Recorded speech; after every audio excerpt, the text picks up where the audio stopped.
Welcome to the Late Night with Chalky podcast. Friends and family, brothers and sisters, welcome to the Late Night with Chalky podcast. Our guest this week is a former pro surfer from South Africa. That's right, PRO, Pro Bru. Pro Bru. He's called Huntington Beach his home for the last 33 years. We love him. Homebrew. Homebrew. He's an You wear that thing out. He's an incredible shaper and craftsman, making a variety of boards from performance to twins to longboards and the occasional kneeboard. I've seen them. No way. I'm impressed that you knew that. Yeah. He even gets commissioned from interior designers to hang his boards as wall art. Yeah. I've seen that too. Surfboard building is an art form. Yeah. He makes hand planes for those that like to freaking charge the wedge. 747? And he's even built a 14-foot paddleboard with his son for the Catalina crossing. Yeah, we Wow. did. You gotta check that out. I saw a photo. It looks amazing. And when he isn't shaping, he loves to fish Yeah. and travel and surf, right point breaks and rip the bags out of them. This guy rips. Damn. We welcome our Bru Barry. I appreciate Bru, being we're gonna here. wear it out. Yeah. VanderMeullen.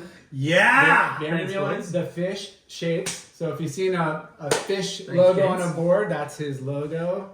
Yeah. Yeah. Well, welcome to the show, If bud. I actually thought about it, I would have worn something with a fish on so you could see what it looks like. Oh, we're gonna be blasting it. Yeah, we're good. Well, yeah, dude, you gotta wear a company shirt. I'm just stoked. I got out of my white Right? Tyvek suit. Right, Julian Yower? Yeah, right, Rivka? Right, PM Tenori?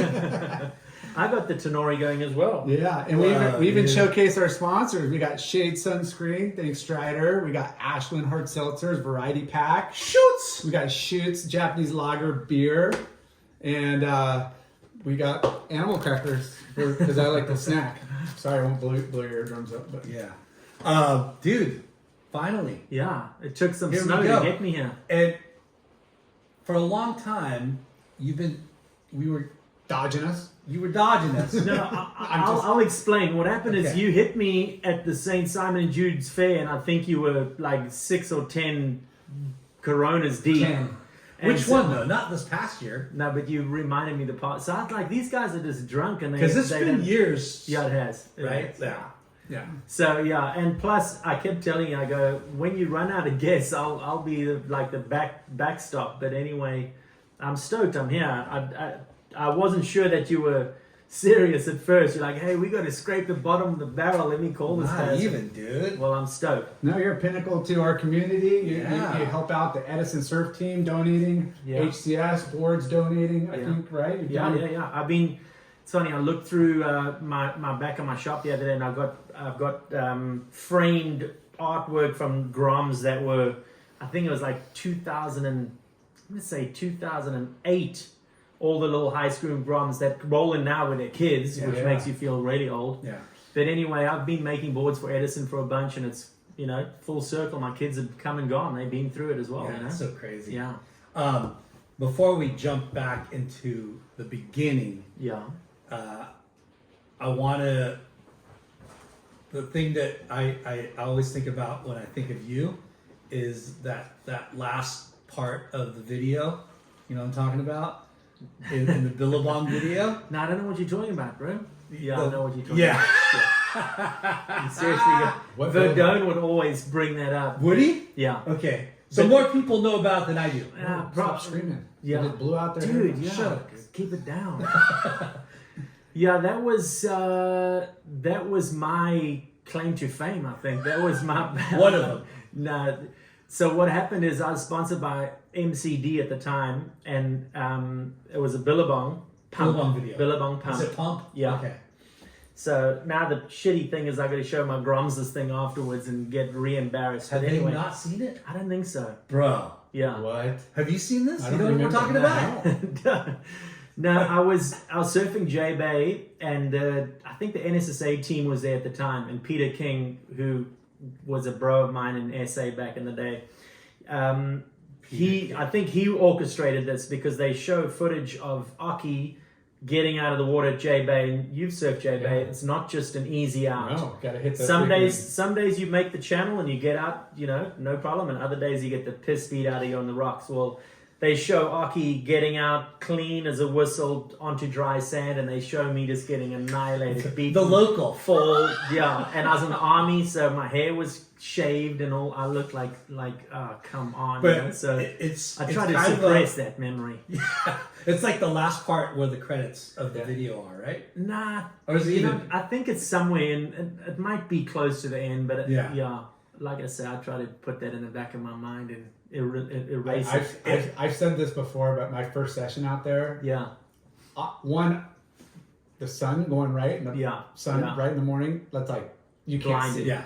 And Aki pretty much almost took my head off by like a hair. Yeah. Like, you cover I'm like, ground. he doesn't see me as I'm like trying to get out of the way, and he just like last second just barely like doesn't take me out. Yeah. And then into the session, I paddled out dark. I just followed some dudes that were I didn't know how to get in, and I got fucked up. Yeah. I got black. I mean, Yeah. 3 mil suit. My shins were freaking filleted. My foot filleted. Wow. Like bad. Yeah, it's not It's a really- friendly reef at all. It's very sharp. It's also, there's a platform to it, so you get pushed against it. It's not just like you wash on top of it. Sometimes You're you get below squashed. sea level. Yeah. And you got to go over it at low tide. It was gnarly. Thanks. And it's like Jaggedy, sharp. really jaggedy. It's not cobblestone. No. Yeah. Anyways, that was my my opening surf session there. Yeah. He's Yeah, always no- making it about him. We were talking about his thing. Yeah, bro. and he brought up Aki, and he asked me, "You've been there, right?" Yes, I have. No, I haven't. No, you have not. I've been there many times, and I finaled an event there. Damn. Okay. Yeah. What is this show about? Yeah. It's not about late life. Come on. So, anyways, if Kook of the Day or Kook Slams was back there, I was front you would page. be, yeah. I'm You cover could boy be right there. maybe the video clip of the year. Oh shit. No, it's not I that would bad, like but to it's see- pretty bad. Yeah, it's pretty bad. So cut up or destroyed everything or not? No, I don't think so. And there's a guy, I remember he would tell us, when you get in, you should be like a cormorant and stick your head underwater and look to see the rocks that don't have urchins on it or that are safe to step on. Yeah. But there's foam and there's waves and I'm falling over and it It's was pretty murky. It's Yeah. not like No, it's not clear. crystal. It's not Tabarua. Yeah. But yeah. I'm horrified that you knew that thing, dude. Shit, what else is I gonna don't know come out? why That's that's gonna be always. the opening part of the promo. This Yeah. I'll have to find it and dig it up. Don't worry, we'll reclaim your Oh, surfing man. proper. Okay, so let's start at the beginning. Back in motherland, huh? Yeah, so I'm from. I was born in Johannesburg, but I grew up in Durban, South Africa, which is where at the beach where Sean Thompson, Martin Potter, Geordie eventually. So it was a high performance zone, excellent waves, and then every weekend I would go and travel with a photographer, Chris Van Lennep. I don't know if you know Van. Yeah. The man, He got you. he got me a cover of Surfing Magazine Yeah. at Hasselgor. Yeah, Again, we have to yeah. make it about Yeah. late night. Chris Van Lennep is the man. He Yeah, took Van me the to man. Transky. We went to Coffee Bay. Yeah. I did a lot of like cool Yeah. trips with him. Like, So I'd cruise with him and. But no. Let's okay, start at the okay. beginning. Oh shit! Even How- further back. Yeah. like how So did you You get into Johannesburg, born Johannesburg. So Johannesburg is inland. Okay. Like it's like being way deep in the 909, like 6 That far hours in, deep. okay. Yeah. It's like an hour. No, 6 hours. No, but we would fly into Johannesburg and then take Okay, a puddle jumper. Yeah, it's an hour flight. Yeah. Hour flight. So anyway, moved from Johannesburg to Durban when I was about, I'm going to say 8 or something like that. And then immediately, I mean, we stayed in a hotel while we were looking for a place to stay. And I remember looking out the window of the hotel and seeing a Grom skating. And he had long blonde hair and just skating. And I'm like, shit, dude, this is surf life, you know? Yeah. And it didn't take long. How old were you? 8? I was about 7 or 8, I think, Okay. yeah. So I was, thinking of the age kids started now, that's kind of late. But Yeah. anyway, my dad shaped me my first board. Your dad? Yeah, he wasn't a shaper, but he's like, bullshit, I'm not paying that, let's make you one. So I go, okay, let's make one. And I remember What was your dad's name again? Bunny, Bunny. yeah. We met Buddy. Yeah. We were fortunate enough to be Yeah, back in the day. he was a classic. That dude, he And your had mom, no what's filter. Irene. Okay. Omi. Buddy and Irene. Yeah. Classic. So anyway, yeah, he's like, bullshit, we can make one of these things. But I remember he used not electrical tape, but Duct tape? not Nice. duct tape, like a plastic tape, you know. Oh. I'm trying to think of the name. I'm drawing a blank. But anyway, he did his pin line with tape, left the tape on the board and glassed over it. So there was eventually A the little tape ridge. cracked, and then I pulled the tape and just ripped the whole glass out the thing. Like electrical tape. Like Electrical black tape, yeah. Like the blue Electrical black tape. So Pin line tape. your dad didn't want to buy you a board. Yeah, he's like, hey, is this gonna stick? You know. So I was like, I dig it, but Big anyway. investment when your kid, you Yeah. don't know if your Yeah. kid's gonna serve. And I was in junior guards, nippers we called it at the time, and I was all about nippers, and I was into it, and was the best shit in the world. And then surfing found me, and then it was like nothing else. No rugby, no cricket, no soccer, no nothing. Just That's what surf. happens to all of us, Yeah, I think. yeah. So moving inland to the beachside community, Yeah. you're in junior guard program. Like who were the first surfers that you saw?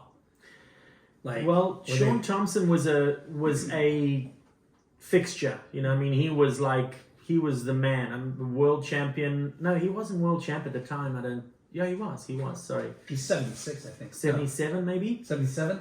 Yeah, yeah. Something like that. Yeah, PT I Anyway. think was 76. So he was, he was the guy, you know. And as far as all the others, so I didn't know who was who. Yeah. You know, I just knew Do you remember it being a crowded lineup? no way. No, not at all. It was a place even further along. We'd go with Van and we'd go up and down the coast to some sharky places, you know, scary. No one else is around. You kind of watch the ocean for a while before you paddle out, just to make sure nothing's out there, you know. And but anyway, you drive along and you see a car on the freeway with a board on the roof rack, and you're like, dude, Where they going? that's Bill. Where's he going? You know, and where did he just come from? Like, you knew every single person that Yeah. surfed. It was a small community. Small community. Yeah. Yeah. With incredible coastline. Yeah. So the beachfront where I grew up, they talking about sharks. They had shark nets protecting that beachfront, but the shark nets were only in a certain area. The whole coast wasn't protected by nets. But the last dude, and I might be wrong. You can't hold me to it, but the last guy to get attacked was Sean Thompson's dad, Ernie Thompson, in South Africa, in Durban, Oh. at a place called the Wedge. Not the same wedge, obviously. But anyway, I think it bit his hand, and I remember it wasn't a bad attack, and he had it deformed his hand, his arm and his hand. And then they installed, that was before shark nets. Okay. That was the Okay. last attack, and then they installed shark nets, and there was not another attack in the shark net area. So anyway, Durban was safe. So your parents were cool to let you surf Durban because there's shark nets, no one's getting chowed.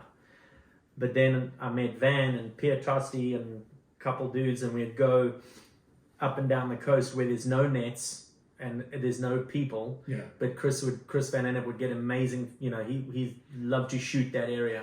Let's talk about, though, before you met Chris Van Ennep, because We love the young years of Yeah. like you talked about your first board. how did your dad's handshake. board work? It was killer. Your first brand new board's a magic one, you know? Yeah, I remember. I was stoked. Well, you're going straight. I busy right Oh, now. I'm so sorry. Did I get Okay. you on time? Yeah. Okay. Sorry. Thanks. So wait, perfect timing. Perfect timing. Yeah, I thought that was my daughter's friend, but Yeah. we'll take that out. So sorry, the first board, yeah, it was my first board. That board that my dad made me was unreal. Light blue bottom, resin And it tint. worked? It worked killer. It was a single fin, pintail. Like I think my toes were hanging over the edge of the thing. Did your dad shape? Oh yeah, Physically bought Yeah, it, like- the foam somewhere, and I don't even know if you could get it seriously could have been like a chunk of foam. Like it's one of those things that I wish I kept for Yeah, sure. yeah. Like my kids' first boards that I made them, I still have them. that's awesome. And I thought I'd give them their boards, like, hey, this is your Grom board when you turn 21, but that came and went too quick, Now I've got to wait till they're 50 or something like that, Yeah, special moment. Yeah, but anyway, so that board was killer, and I rode the hell out of the thing, and it didn't matter. Did he build it from start to finish? Yeah. And glassed it to himself? Yeah. Wow. With electrical tape in it. And what was his? What did your dad do for work? He was at the time he worked for a computer company, which was non-existent. We didn't even know what a computer was. This is 1980, probably 1979, 1980 kind of thing. Crazy. Yeah, and called Olivetti, and then he also worked as a safety instructor, like an OSHA kind of dude. He'd go and inspect factories, make sure everyone's up to code and doing the right thing.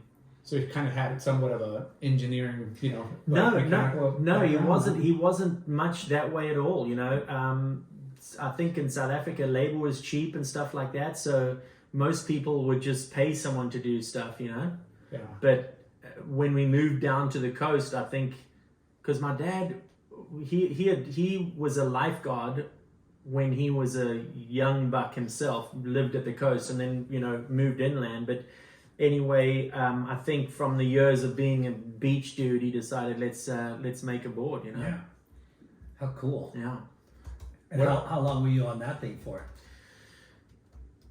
I would probably say I rode it for a couple of years, and then I remember going to the local shaper. His name is Spider Murphy, who made that board of Sean Thompson's in free ride.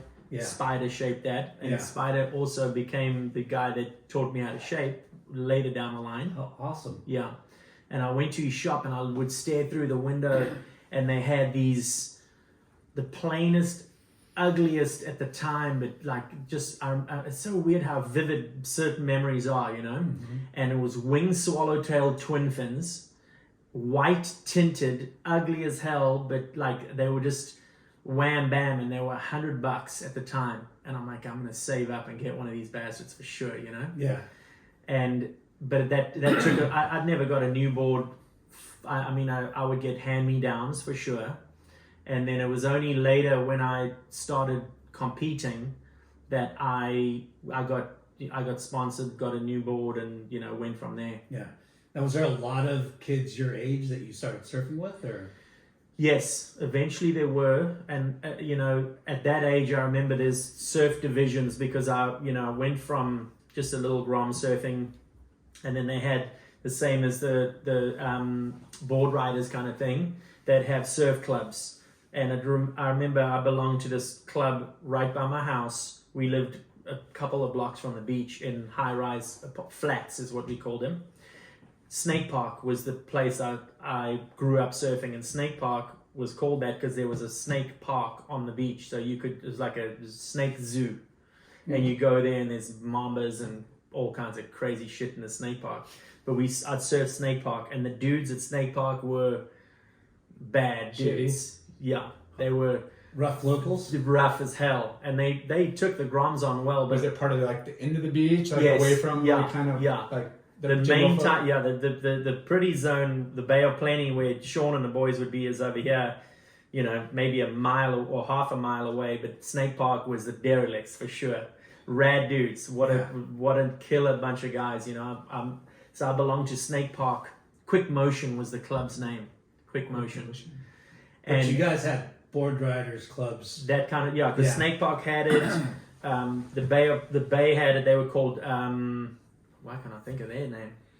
North Swell was one of them.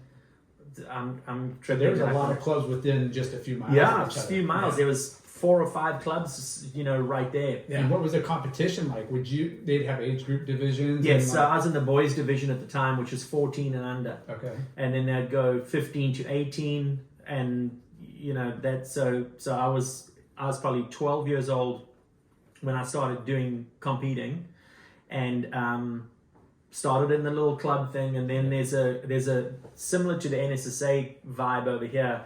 There's an umbrella company that's called the NSA, Natal Surf Riders Association. And over here we got states. In South Africa we have provinces. Natal is the province that I grew up in. And so I competed in the Natal vibe, and they took 4 kids to the nationals, the South African championships. And I remember making the SA team back then, which was it was the best thing I'd ever done in my life. Yeah. Cool. And you like got sponsored through the club, or just because you were? I got sponsored through. Let me think of how it was. I got sponsored partially through the club, but mainly I'd say as soon as I made the NSA team, then there's 4 kids, and it's like, hey, yeah. So sorry to cut you off, but when you're starting to do these clubs, was there surf shops too? Like, yes. Like, what shop were there? So Safari Surfboards, which is Spider Murphy. Okay. He had a shop. He had a shop. And I remember the address, 28 Somsu Road. It's kind of crazy. So awesome. Yeah. And actually, that was one of my first jobs. Where I lived, I'd ride my bicycle and I'd go to work there. There's the 2 most powerful, actually 3 powerful ones that I would say at the time, as I remember. And my head was probably up my ass, so I bet you there's a bunch more. But anyway, one was Safari. Yeah. The second one was Country Rhythm. And Country Rhythm was big. the Lawson brothers. I don't know if you've ever heard of those guys, Yeah. but I remember they did an article with Tom Carroll at the time, like back in the day, and they asked him who the best surfers in the world were at the time when Tom won the world title. And he said, hey, 2 South African kids, Tommy and Peter Lawson. So my first ever sponsor was Country Rhythm. So I was on the team with those badass dudes, And then at the same time, Gotcha, Paul Nordie. So I got sponsored by Nord when I was... That was your first 10 sponsor? yeah. Clothing sponsor? Yeah. Rad. And I'm still sponsored by him today, Yeah. whether he knows it or not. Yeah, sponsor for life, bro. Yeah. Yeah. Yeah, it's embarrassing. I'll call him when he got Whistler, or he founded Whistler, and I'd call him for something. He's like, okay, come by. And he was there on a weekend throwing shit in a box for me and my kids. Right. I'm like, dude, it's like, surely you can put someone else to work, you know? Why do you have to do it and make me feel guilty? And I walk out of there with a box from Nord, But awesome. yeah, he's been looking after me all the years.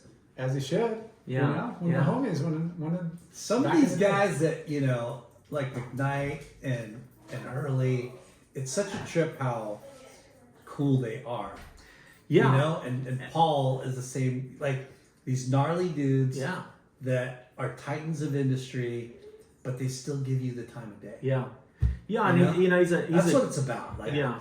And they're not in it. They didn't get aired. They're just like. Well, they just made some people right that's moves. happened to. Well, no, for sure. But these guys who've created these, empires. Yeah. Yeah. Like, if anybody you would think would get, over it Yeah. or above it. Hey Barry, I'm super busy. I'm flying some. Sorry.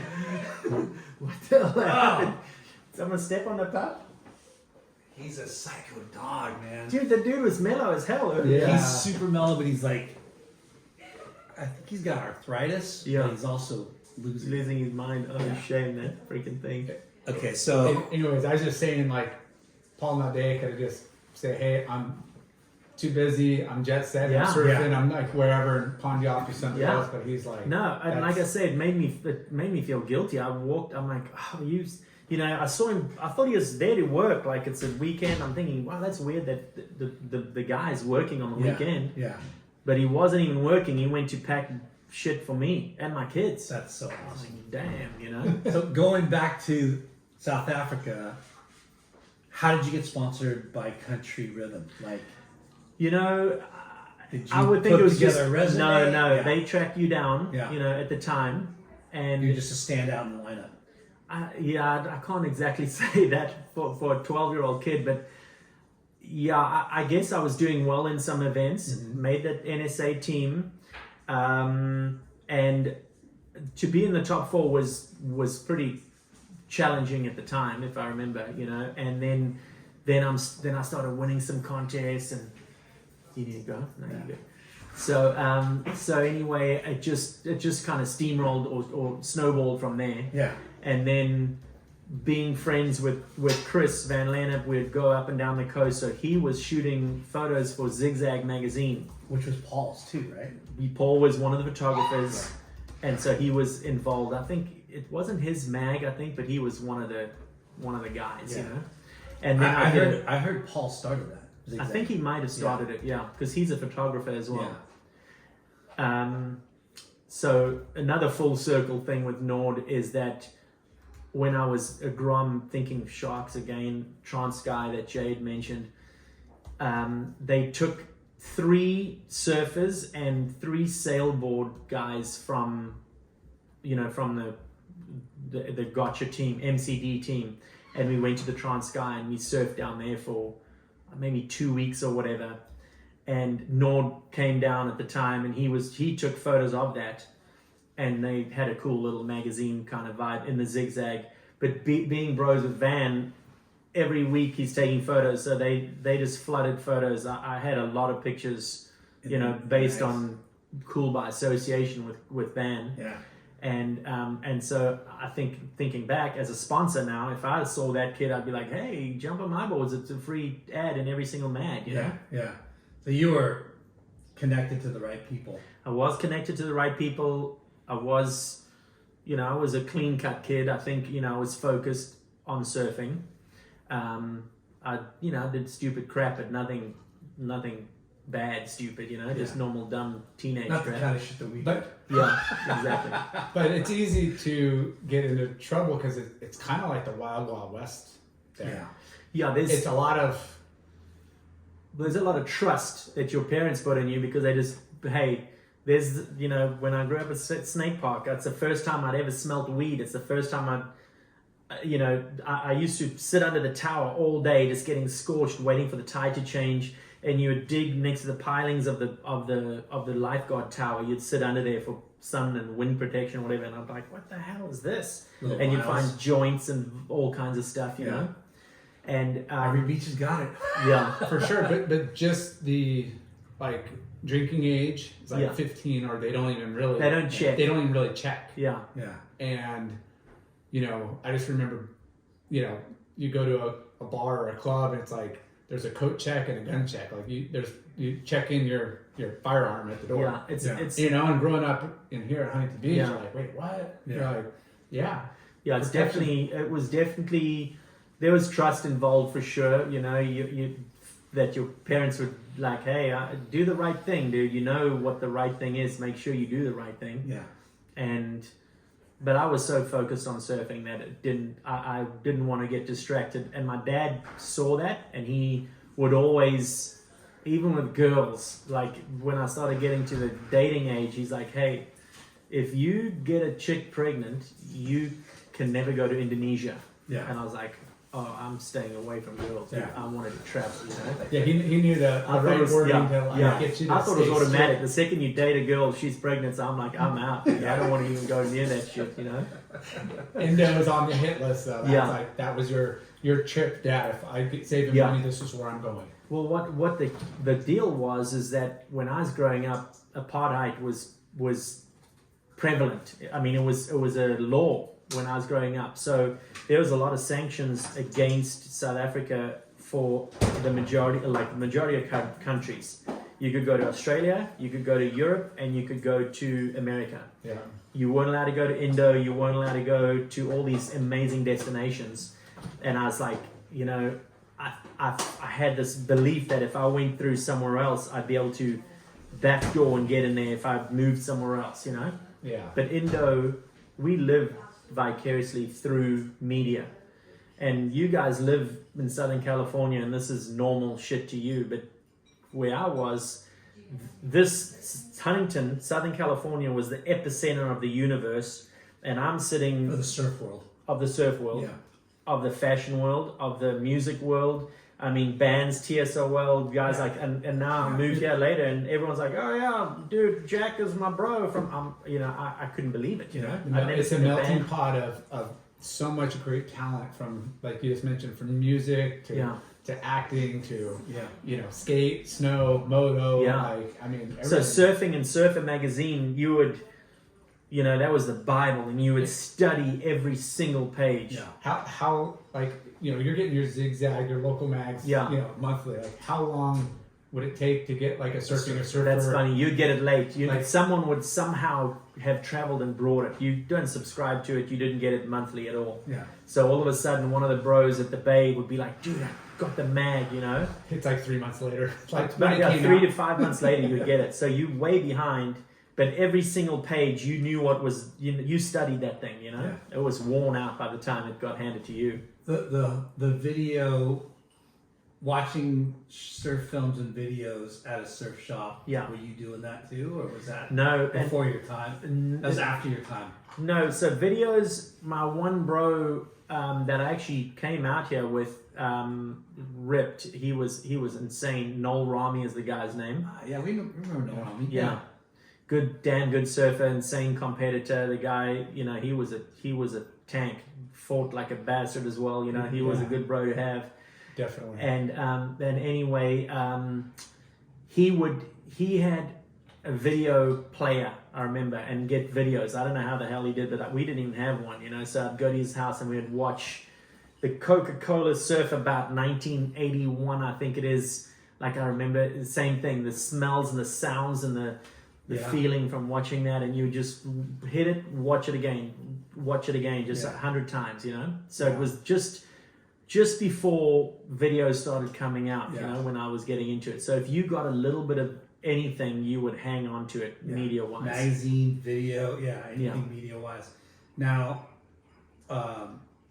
your first board was a Spider Murphy. No, First sponsor? the first sponsor was Country Rhythm. Okay. Lyle Coney was the guy's name, and I rode for him for probably, I'm gonna say maybe 5 years. Good long time. Yeah, it was a long time, and I remember, you know, talking about riding for Gotcha at the time. Loyalty was something. Yeah.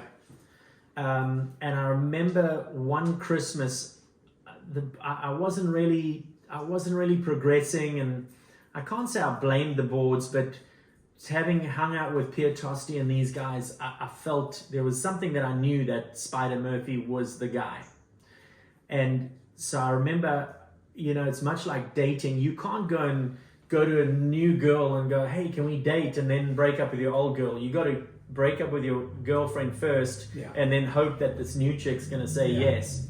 So I remember it was I like that analogy. That's good. Yeah. Hear that, guys? Like, So it was Christmas time, and I was like, I got to break up. You know, I got to call Lyle Christmas and tell him, hey, I'm. Did you try?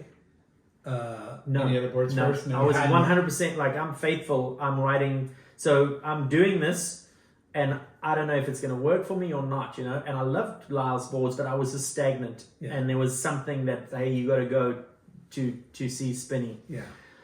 So anyway, I called him on Christmas, and he was funny, and he said something funny, and I didn't really laugh. You broke up with him on Christmas? Yeah, dude, it was heartless fool over here. I remember I was crying, he was crying. It was Seriously? the worst. Yeah, it was the sickest feeling. And he goes, I give you another shot. Give me another try. yeah, it was. Let's make you a quad. Yeah, I've mentioned that, you know, surfer shaper relationships is like a girlfriend. Like, you know, like it's very emotional, and well, you become You family. it is. yeah, and you tell stories, and I, you know, I was friends with him and his wife, and I'd go down south, and I worked there for about a month or two, you know, kind of just tinkering around, not much shaping or anything like that. But anyway, as soon as that happened, then I went to 28 Somsu Road, and I went and I walked into Safari, and the guys looked at me like, "Dude, what are you doing here? Yeah. This is not your hood." You know? And I'm like, "Hey, can I speak to Spider?" And the owner of the company, Graham Hines, who's an amazing surf coach, he was my coach and stuff, you know, Afterwards. through the years. Yeah. Okay. And they were immediately like, "No worries, let's make you a board." Immediately, I went to the back, and no one would go into Spider's room. It was like secret, you know. And so I'm in there. I was like, "Holy shit, I'm here," you know. Yeah. And the only It's guy, kind of cool to hear how important yeah, those steps are of like your loyalty and you're like being honest and sincere about, hey, I rode for you for 5 years. Yeah. I need to do something different, you know? Yeah, because now I think, now being on the other side of the ticket, making surfboards, the way is like the dudes, you paddle out and the guy's paddling one arm over a logo. Hey, bro, I meant to call you, but dude, I found it in the car park. So true. So, it is. It sucks too because, like, I mean, it sucks because he's a board whore, by the way, so he doesn't. I'm not. He's never had that relationship. I actually did. I have. Just kidding. I have. I've been loyal to certain people sometimes, but just a lot of people. But like just a lot of people. But he doesn't discriminate. We've had people on the show, and they ride for the local shaper. Yeah. And you've gone through the same thing too. But it's like when you're a professional surfer. Yeah. And you are, that's going to be your thing. Yeah. You got to choose wisely. You got to choose wisely. And, surfing, you could be the most talented motherfucking surfer in the world. But if you don't have it here in your mind, if you don't believe in yourself in one little faction, whatever it is, right? Like somebody could, a friend, an acquaintance, you just ripped a wave, right? Yeah. Let's say you're at a contest and the guy goes, dude, you're surfing really well, but you know what you should do? You should try one of these. Yeah. And that little... The more you rip, the more people start pulling you away of trying to pull to you. Yeah. Like, oh, you should... Dude, you should try one of these. Or dude, go talk to that. Yeah, it starts getting a little bit... And some of it is like... And some people are just trying to take you away, but then some people are trying to give you good It's not nefarious a lot of times, but they're just like... It just starts pulling you, and again, it goes back to that mindset. What I've found, and I've never really sponsored. Like, I've understood my position, and I realize that I'm not a player to be able to accommodate somebody world class like that. You got to get them a quiver. You've got to. Oh, I'm in Australia. Oh shit! How am I going to ship you some boards to Australia? Whereas if you ride for Biolis or CI or someone like that, he can have lost Australia. Yeah. There's a 12-pack ready for you when you get to Oz. Yeah. So I've always been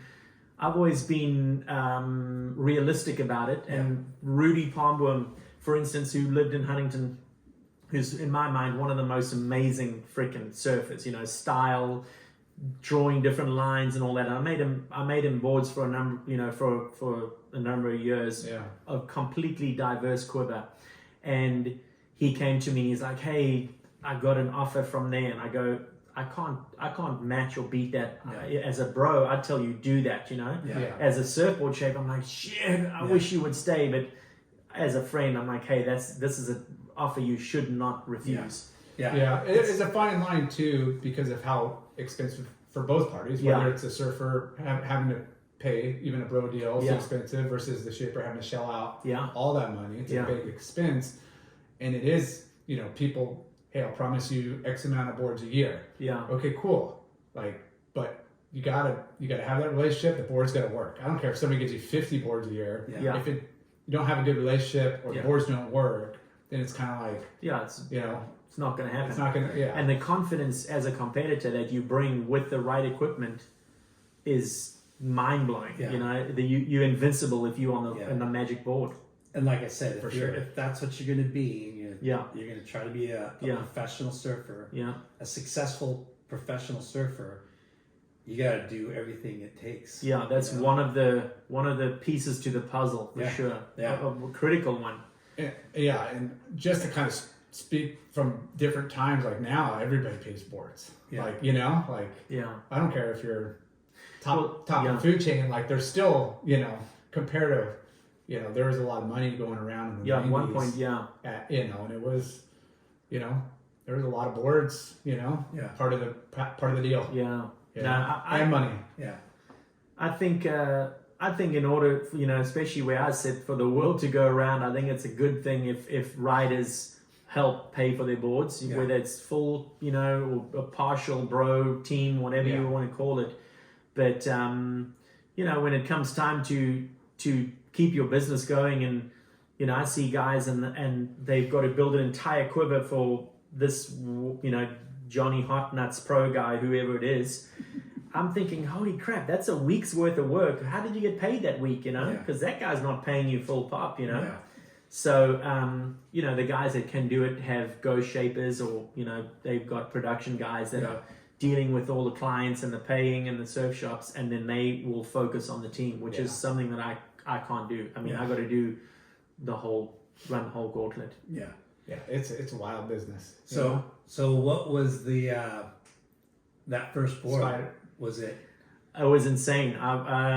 Did you feel a difference? Straight away I did, and the best part of it is that Spider, he gave me the board, and it's the same thing I bring with me to this day. You make a first board for a guy, that's the shot in the dark. Like, I hope we're good, but if not, at least we have a starting point and we can move from here. Yeah. And Spider did the same thing, and he said, hey, if this doesn't work, bring it back and we'll fine tune it. And I go, what do you mean fine tune it?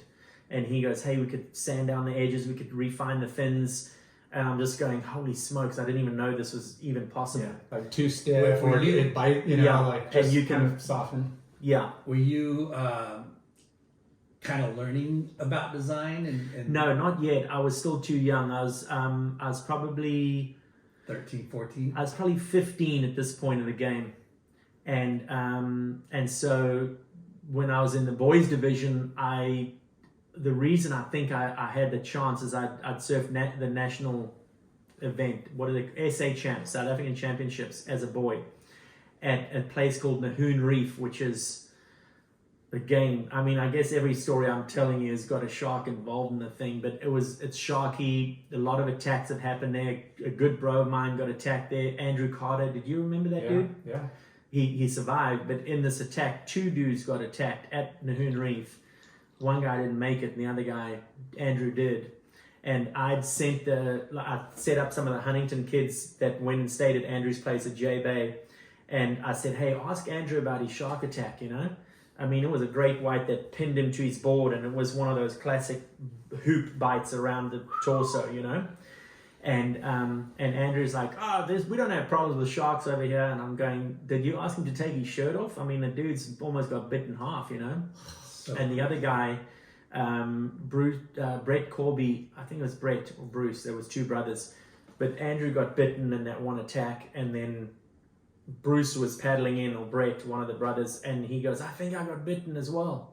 And the shark had taken his leg off, like way up here, By the time they got to the beach, he didn't make it, and Andrew did. So double hit at this place in the Nahoon Reef. Same shark. Same shark. They say it was the same shark, a big old one. Gosh. And it was a big day. The reason Andrew got loose is that it was a bomb, and the set landed on him and the shark while it was on him, and it separated them. So he got washed in. But anyway, so Nahoon Reef is where I surfed my first national event, 13 years old. And shit scared, I made the final, I'm paddling out, and it was like big, it's like sunset. It's a big open, dirty water, scary, you're alone out there with 3 other little scared kids, And I remember they didn't tell you results, and I went to the award ceremony, and I'm like, actually there was 6 kids in the final, now that I'm thinking about it. And they read, like, you have no clue. There's no scores, there's no, like 6th place, it wasn't me. Okay, 5th, it's not me. 4th, 3rd, holy shit, I'm in the top 3. 2nd, it wasn't me. And then they call my name, I'm like, dang. You won. So I won that thing. And so I remember calling my dad. And that was a big one. That was it. Yeah, that was like, okay, it's on, So Nahoon Reef, East London. So Yeah. It's pretty much really sharky. I've heard. Yeah. Port Elizabeth, like East London. It's Well, really East sharky, but Nahoon is, I don't know why it's as sharky as it is, but there's another attack that you've probably seen on. they got a bunch of river mouths along the coast. Yeah, and there's waves up and down that coast. I'd go, when I stayed with Andrew, that's who I'd stay with. It's like, he's like the Brett Simpson of Nahoon, he was the guy kind of thing. And I stayed at his place, and we'd go up and down the coast, and the same thing, these waves are so freaking insane, but shit, dude, every second you put your fingers in the water to paddle, you think it's going to get ripped off, That's you know? so crazy. Yeah. Why is there so much Activity. Yeah, so much East Coast jet streams, they just, you know, it's Yeah, the ocean currents and I don't know. Is there I a know- lot of like seals Yeah. and sea lion? a ton of sea life. There's a lot of Yeah. sea life. There's the sardine run every summertime, I believe it is, And where like deep canyons too. yeah, and these fish, you know, I mean, it's alive, you know. I And was they- there during one of those sardine runs. So like you mentioned, there's the fish, the shark nets. Yeah. Well, when They gotta pull sardines, it. they got to pull them because they'll rip them and ruin these expensive Yeah. like shark nets. Yeah. So they pull them all, and then they, you know, beaches are closed, so it's like a 2 or 3 day like run, you Yeah. know. And I'm talking a foot and a half deep beaches, 20 feet up the beach, the entire coast of sardines, and people are coming down. Yeah. The less fortunate, and they got buckets after buckets, bags after bags, and they're bagging up everything That's they could food, get. you know, as much as they can handle. Yeah, it was wild. I was like, You'd see- what are they doing with that? Oh, that's food. Food for their Yeah. That for them, for the animals, whatever, you know. Yeah. And you would stand and you just see an oil slick out there, a Yeah. massive oil slick, which is the sardines oil, and you just see fins and explosions and crazy. It was, Yeah. and I was, You growing up there, did you see sharks yourself? one time I saw a shark at Belito. Yeah. I was with Wade Sharp. I was with Wade, Chris Van Lennep, Pierre, and another friend of ours, Greg Swart. His nickname was Saurus, a guy freaking probably one of the best surfers ever. But anyway, we out there and I see, not far from us, I saw something, and I'm like, I've never really recognized that there was a reef out there, you know? It was at Mike Savage's house. Like Mike Savage's parents had a place there. We called it Sav's Island after Kong's Island, and we thought we were in the middle of nowhere, but it was like 10 minutes away from where I lived, you know. And I saw this thing moving. I'm like, no, it's not a reef. It might be a Kelp bed. kelp patty Yeah, just patty. drifting. And then its wave lifted up, and I just was like, oh shit, you know, just this submarine. It was so slow. It was like it was looking for parking, and it just sort of lifted. And I was just like, oh shit. And I didn't say a word. It was the first time I'd seen a shark, and I just quietly turned around, like watching, and I was shocked. Stunned. Yeah, stunned. It was like all of 15 feet bigger. Turned around, Yeah. and Van, who would shoot all the time, was surfing, good surfer, charged. He was on this left and did this bottom turn, and as I saw, when I realized Wade saw it, and he started screaming, and he was a little grom, he was a couple of years younger than me, and we turned in, and Van was coming up to hit the lip, and I was just like blazed over, and he realized, oh shit, something's wrong, because we didn't burn each other. He straightened out, we went all the way to the beach, and then we ran along the beach and watched this thing just cruising. Wow. And then they would throw, the sharks board would throw a 55-gallon drum with a big old hook and a pig on the thing, chuck it out there, and hook the bastard thing before, you know, and they would kill it. Really? I If they think- spotted a shark, they would throw. They would bait it, because that shark is like, hey, I'm here, you know, I'm going to live here. And, you know, that's tourism, everything attached to that damn shark if it attacked. Yeah. And there were no nets And there. in that part of the coast, even though he said it's pretty close, like Durban, Piers, kind of like a Huntington, Newport, Murky, can get pretty clear, but where they're at, it's definitely like more like a Laguna-ish, Yeah, like yes, it is. white sand, more like, you know, like you're not Clean, mistaken. pristine. Like Yeah. you see a shark, Yeah. you're going to see the whole outline, not like, I don't know, is that adult? You know, there's no Yeah, confusion. yeah. For sure.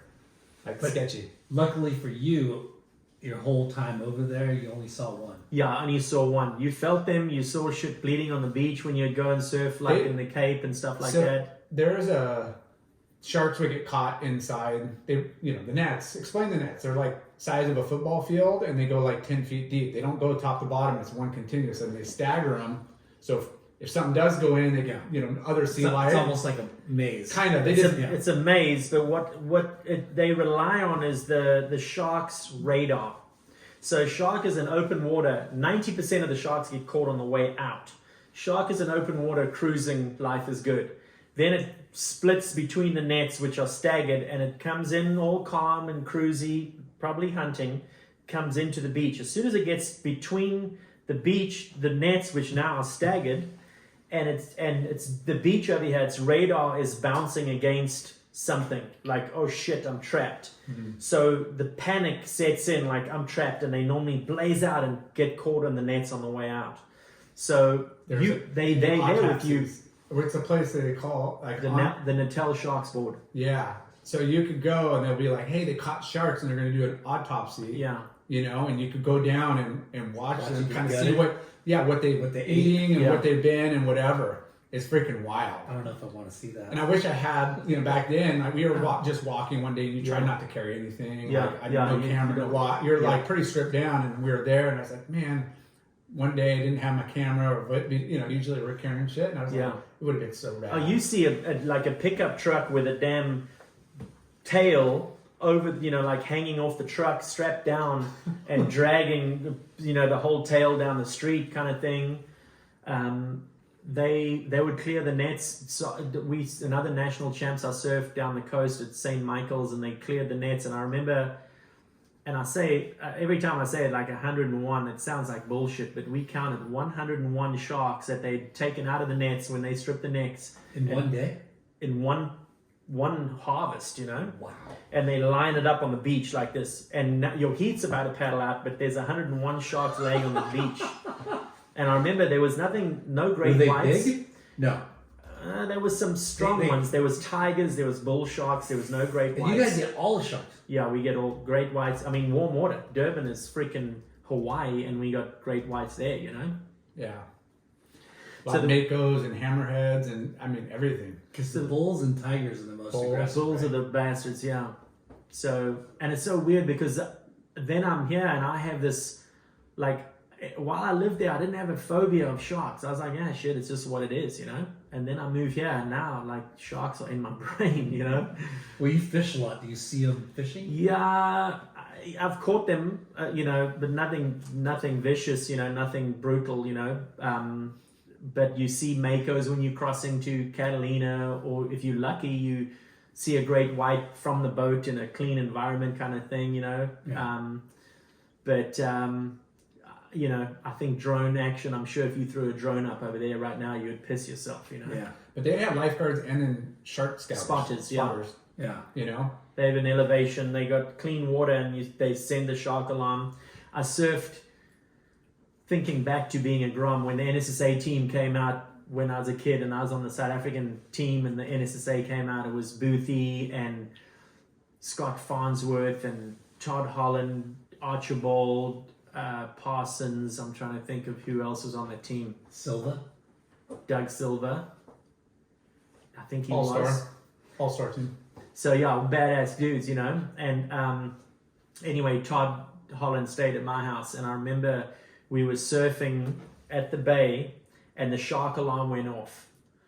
And normally, like, it's like if you hear the shark alarm, you get out of the water. Don't even think about it.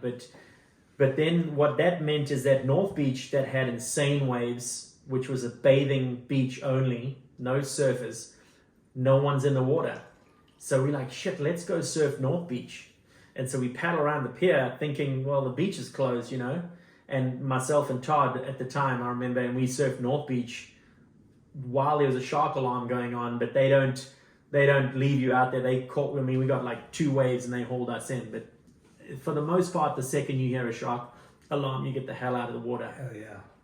Yeah, We were surfing one spot, I don't know, south of Cave Rock, another half hour, 45 minutes, some kind of little right. Yeah. Anyways, like lifeguards come on and we're filming, we got a good crew and they were threatening like a fine and arresting. And they don't mess around, they definitely, they're aggressive, it's old. I guess it's the same. Yeah, it's old school, Yeah. So what was your first job? Here you are, Grom, surfing.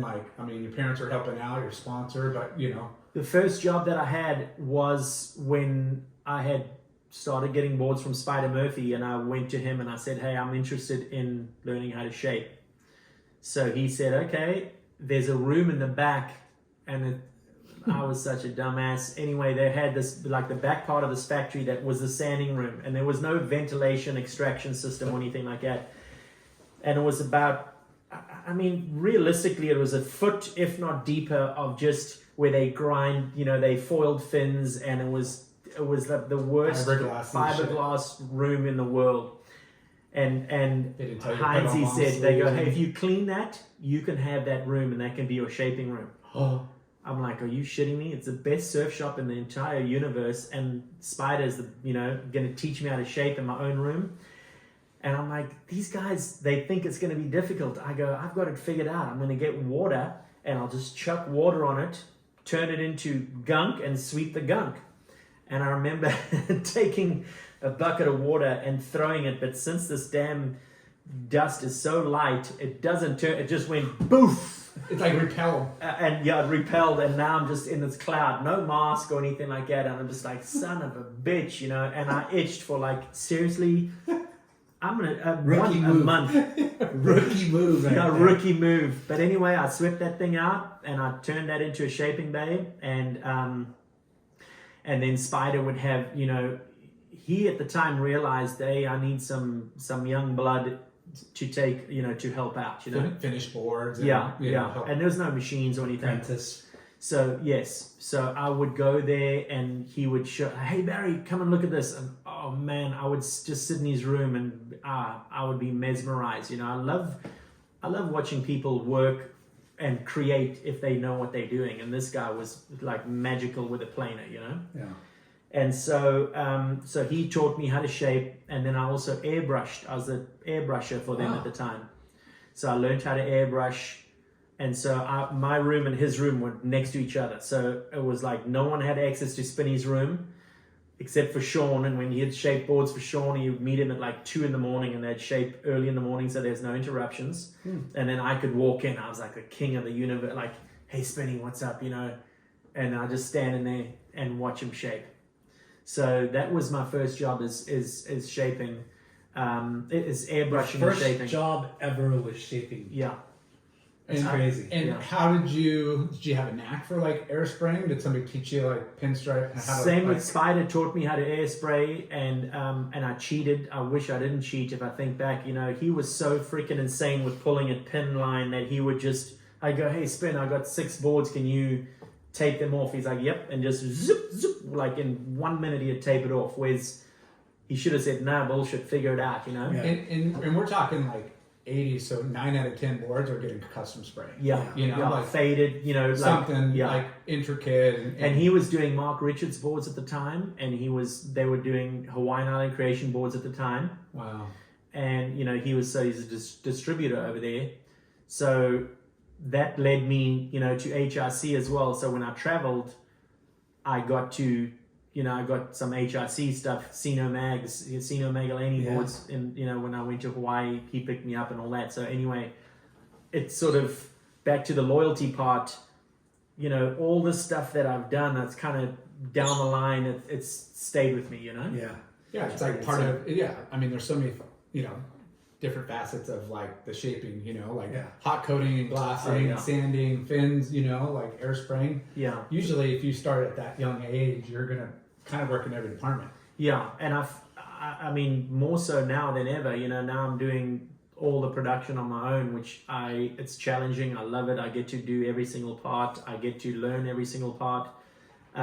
Shaping is an amazing part of it, but you can butcher a shape with a bad glass or fin placement or sanding or All whatever. that hard artistic work and doing it with a I mean, technicality. everybody that is involved plays a critical part. You can't discount one dude. Like the lowliest guy on the totem pole in a factory needs to be, on his game in order to make a magical board, in my opinion, Yeah. So crazy. And without jumping around too much, like now, here you come from like the 80s, every board's sprayed. Now it's like, it's all white or it's like a resin tint. Yeah, and that's... And even with spraying, it's still, I still spray boards. I love it when somebody asks for an air spray. I still do. And fast forward, 30 years or 40 years later or whatever it is, I made a bunch of boards for a surf shop, and the dudes wanted just a black pen line around the whole thing. So I called Jerry Manny, who's a knee rider. He works at Pure Glass. I'm like, hey, can you help me? And he goes, yeah, I can. He goes, but I'll do you even a bigger favor. I'll let you do it yourself.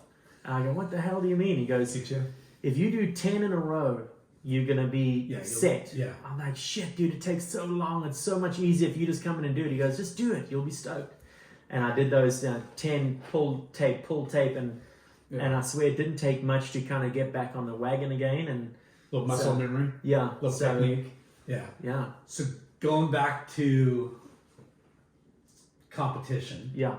How much longer did you do the amateur stuff? And were you aspiring pro? Well, what happens in South Africa, I don't know if it's the same over here, but if you want to become a professional, you actually have to sign paperwork saying, I cannot if you take money, you're not allowed to go back again. You can't become an amateur again.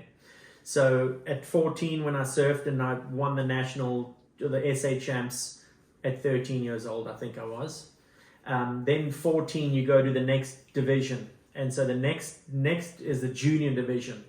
So my goal was I wanted to win the SA champs as a junior.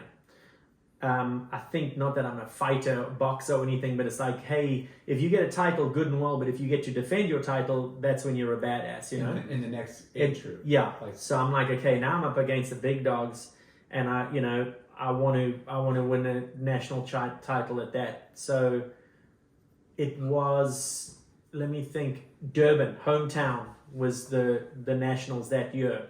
No, I didn't have to think about sharks or anything like that. And I remember I made the finals, and it was a cool competitive thing, man on man and all that kind of stuff. You know, they followed the WS or the ASP at the time. And I had a tenacious bastard competitor in the final. Justin Strong is his name, and dude was a tank. I mean, the bastard, he was a hustler. He traveled with Gerlach for a number of years. He was a really heavy competitor. And the final, they made it 2 heats. You got to surf 2 finals, and they tallied the best of the 2, and you won. It was kind of, so if you blew 1 heat, you got a second shot, you know. And I remember it's the same as Huntington. You're surfing next to the pier, paddle out next to the pier, all your friends and your bros and everything are on the pier. You direct contact, you know. And the first heat, I won the first heat, and Justin was hard to topple. He was like invincible, you know. That dude wouldn't give in at anything, you know. And I won the first heat, and I got out the water, and I saw he was defeated, and I'm like, he's like, oh, I heard you only beat me because you got the better waves. And I go, and I was never a gamer. I didn't play that game, you know. And I'm like, screw you bastard, I'm gonna come at you, you know. I go, yeah. I go, but like 9 points. I whipped him I'm like, 9 points? Even if I got the better waves, like 9 points, you know. And I remember paddling out, and he was just like, he was over it, you know. He didn't even paddle, and I was like, fucking bring it, you know. and I won the second heats. I won that contest, which was, I think I was 17 or 18 at the time. So then I go, okay, the next division is old dudes, like 22 years old or whatever, and I'm not gonna wait that long. I want to turn pro. Mm-hmm. So that's when I turned pro, and then I competed in, you know, South Africa had a little mini tour going. And once I turned pro, that's when I looked to California, and I go, I want to live. No, I didn't think I was going to live here. I thought I wanted to compete here. I wanted to do the PSAA, and I wanted to, just for a year. And I wanted to surf the Pike Masters, and I wanted to surf the OP Pro. That was I had low goals for myself, you know. But coming from relatively a small town in South Africa. Yeah, this was a huge deal. Yeah, that's a huge surf dream. Yeah, to travel. I mean, just to travel alone. Yeah, what was your first like out of country trip? Was this it? This was it. So I came here. 18, 19? I was 19. I just got out of the army, because in South Africa you got to go to the army for 2 years. So everybody. Everyone. Yeah, they do that in like. So Jordy did 2 years. Changed. Yeah. So I was the freaking last year for 2 years, and the next year they go, hey, just do a year and a half. Then it was, let's do a year. Then they canceled the compulsory part of the thing. So I was the last. I'm like, shit, if I just waited, I didn't have to do it. But it makes you who you are. Yeah. I didn't enjoy it at the time, but you learn a lot, you know. Yeah. Boot camp, and then you're kind of more on like a reserve program where you have like. No, it's boot camp for 4 months, and then you get transferred. And we were it was a volatile time in South Africa, and there were dudes fighting, like a war. Yeah. The Angola War. And anyway, I got transferred because I was a sportsman. I just won the national champs. I petitioned and I said, look, please, can I be near the ocean? So they transferred me to there's a military base right across from my house. It's called Natal Command, that was nicknamed Hotel Command because it was pretty chill. And I'd walk to work or to the army, and then I'd surf every day. And it was amazing, actually. Like being at Camp Pendleton, but Yeah. yeah. And so that was my army. So did you have to live on base? Yeah, you had to live on base for 2 years. So it's basically the army. That was my job. That was my only other job I had other than shaping surfboards. And what did you do? Like, what was your daily duties? I was in the stores, so I would I'd issue uniforms and boots and laundry. We'd do laundry, so they'd drop their crap off at our store and we would launder the stuff and give it back. And the whole army, from what I remember, was kind of run in a way by the store because you could trade and stuff like that. The chefs, same thing, like, hey, you want, we'll give you the good shit. And the guys putting you on duty, like the guys running the duties, because every night you had to go on guard duty around the camp, so you had to be on, let me think, it was 4 hours on, 2 hours off, 4 hours on, 2 hours off kind of thing, so you protecting the camp at nighttime, the base. And it was right across the street from where you lived. Yeah. Oh, So right. my mom would bring me sandwiches and shit like that, and then And you'd wear a uniform. yeah, you got your browns. It's just the most dull, dumbass uniform. And you'd have to get a shaved head. Or Oh yeah, your head's, yeah. So if you Yeah. look at Billabong Pump, my hairdo is how it was, Yeah, I remember like going down to Mexico, Porto and stuff, and friendly with Coco Nogales. Nogales, and Yeah. he was like, wanting to travel to Hawaii and go surf California, and he had to do 2 years in the army too. They made you to get like a passport, Yeah.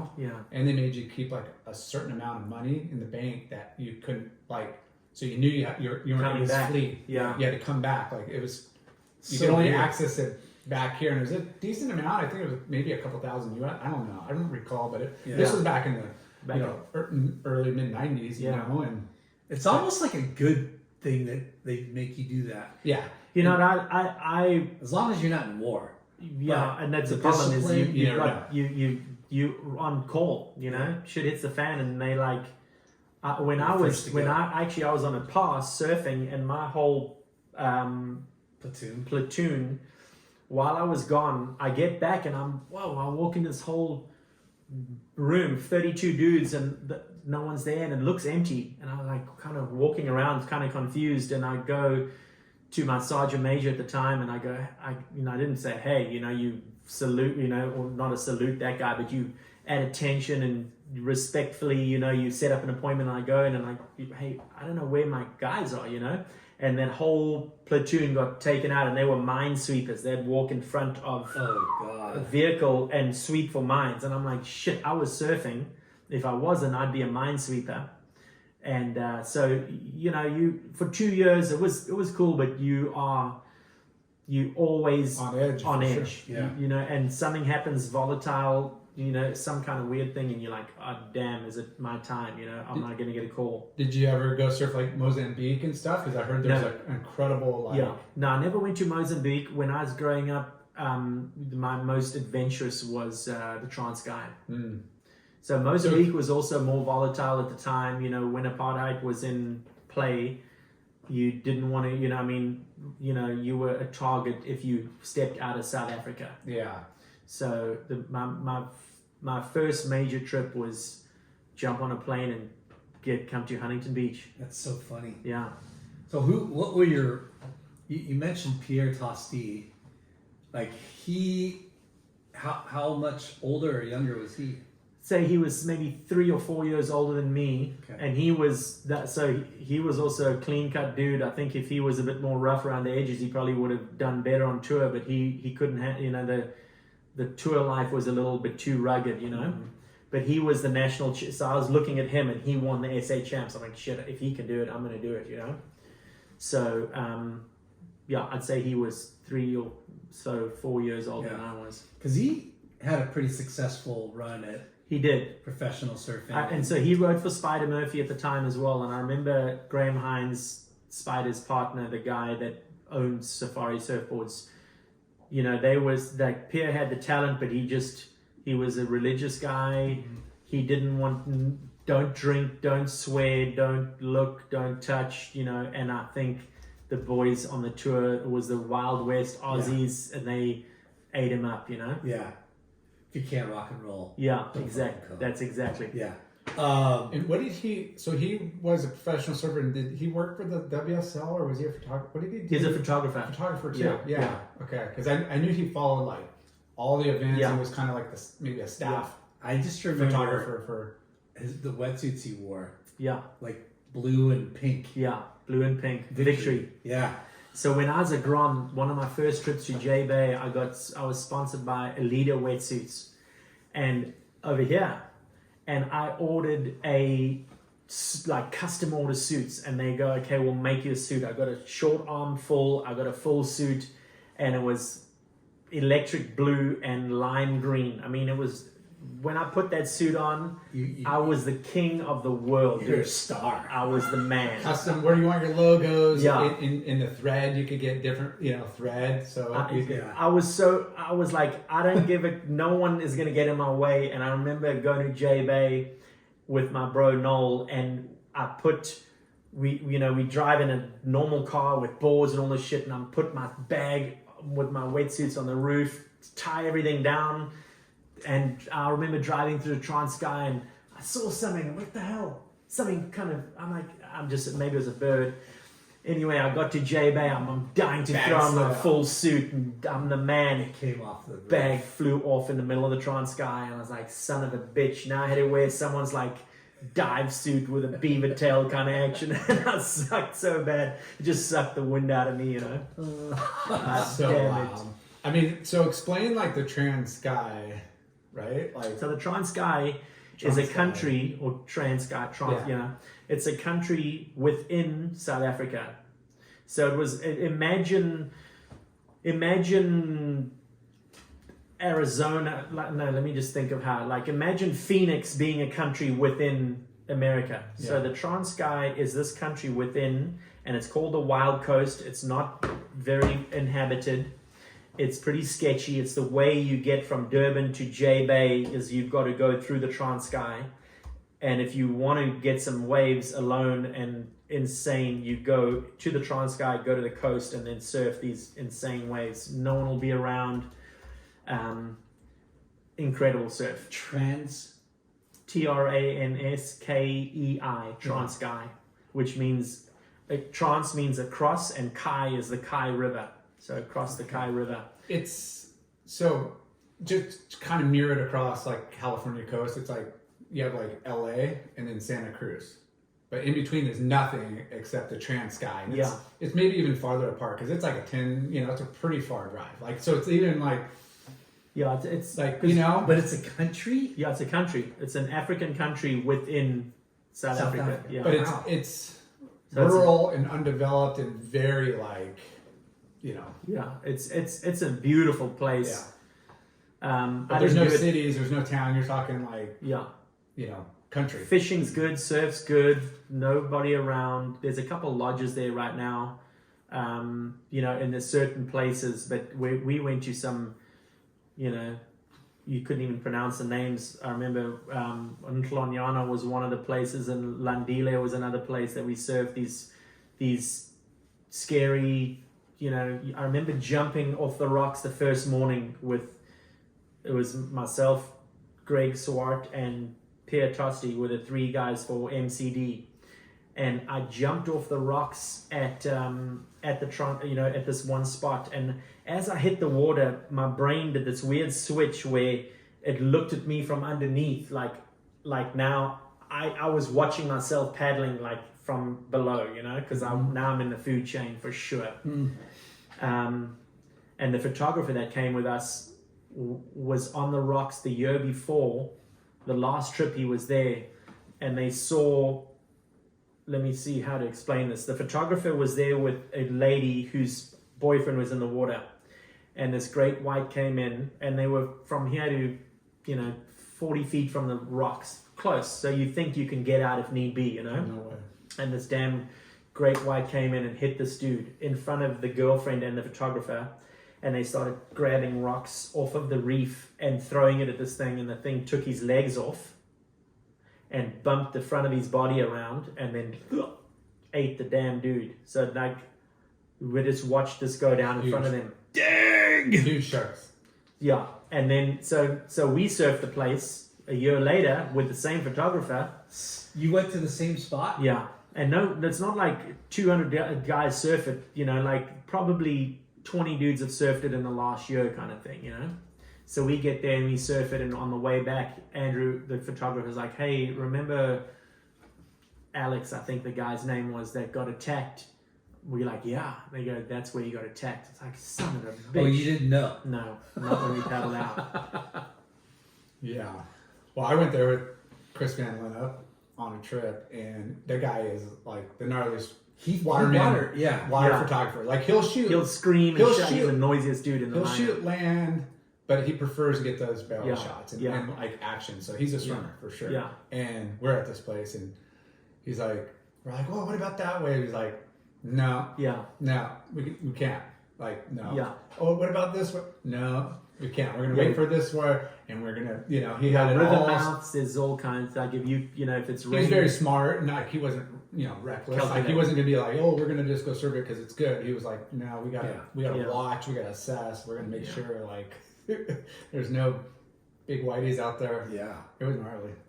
So, was there much like localism from different spot to spot?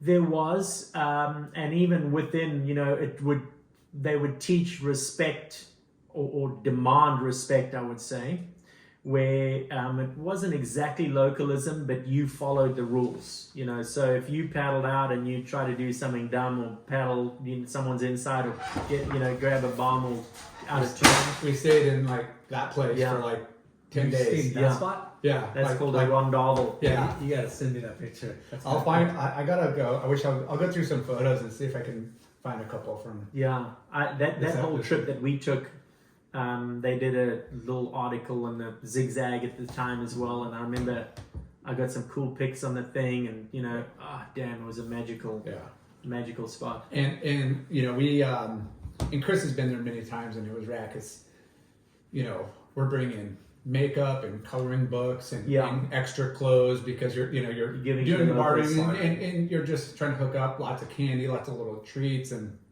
these kids were talking about resilience and knowing the land. Like every morning we would wake up, and I mean like as the sun's rising, we're getting our coffee and we open the door and there's like 3 little kids with like 15 lobsters, and I mean fucking massive, Donkeys. like huge. And we give them money, we figure out pricing, and then at like the 3rd day every morning they're like, "How you doing?" They got a freaking coat hanger in their hands. Lobsters with the coat hanger? Dude, I'm telling you, like a little wood stick with a fishing line and a coat hanger. We're like, "Where's your guys' equipment?" And like, this is it. Yeah. And we were trading like Best in the business. and again, like treats and candies, like a specialty. They don't get that stuff. There's a couple little like little Groms. Yeah, I mean, they're yeah. like 8 years old doing And, that.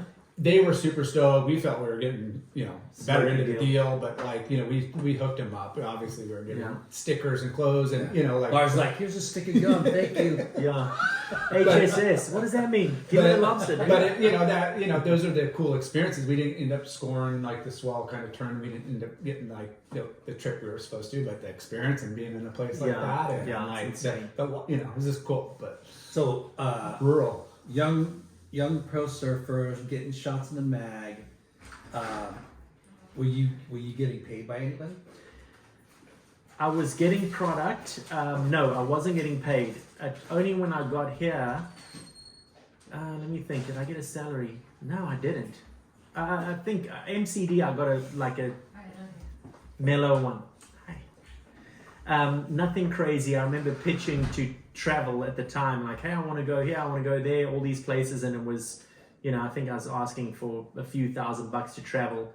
But at the time, I was, I had a few sponsors and that help out with contests and events, but it wasn't like I was getting paid a salary. It was more paying for my contest fee, paying for a room, paying for a rental, that kind of thing. And then I was also, the PSAA at the time had a $100 heat win vibe, and I lived on that, easily for a couple of years. Yeah. So your first trip out of the country was to Huntington Beach. Yeah, I landed in LA. How old were you? Like 19. Okay. And then Mark Nakashima picked me up from the airport. And what was your connection, just through Shaper? Through Noel, my bro Noel had been here before, and he through Chuck Dent. And so Nark picked me up from the airport and then drove me straight to Huntington, and we went to this house in downtown, and I went there and I looked on the patio. It was a Tuesday night, and there were these freaking size, I don't know what size he is, but I'm gonna say 17 shoes on the patio, on the porch. I'm like, holy shit. Yeah, I'm like, where am I? Big Tony opens the door. No way. I'm like, holy shit, this is the biggest dude I've seen in my life, Tony Alvarez. Yeah, Tony Alvarez. Big T. Big Tony, Rick Sanford, and Tom Chaney lived in this house. And then there's the knee rider connection right there. Yeah.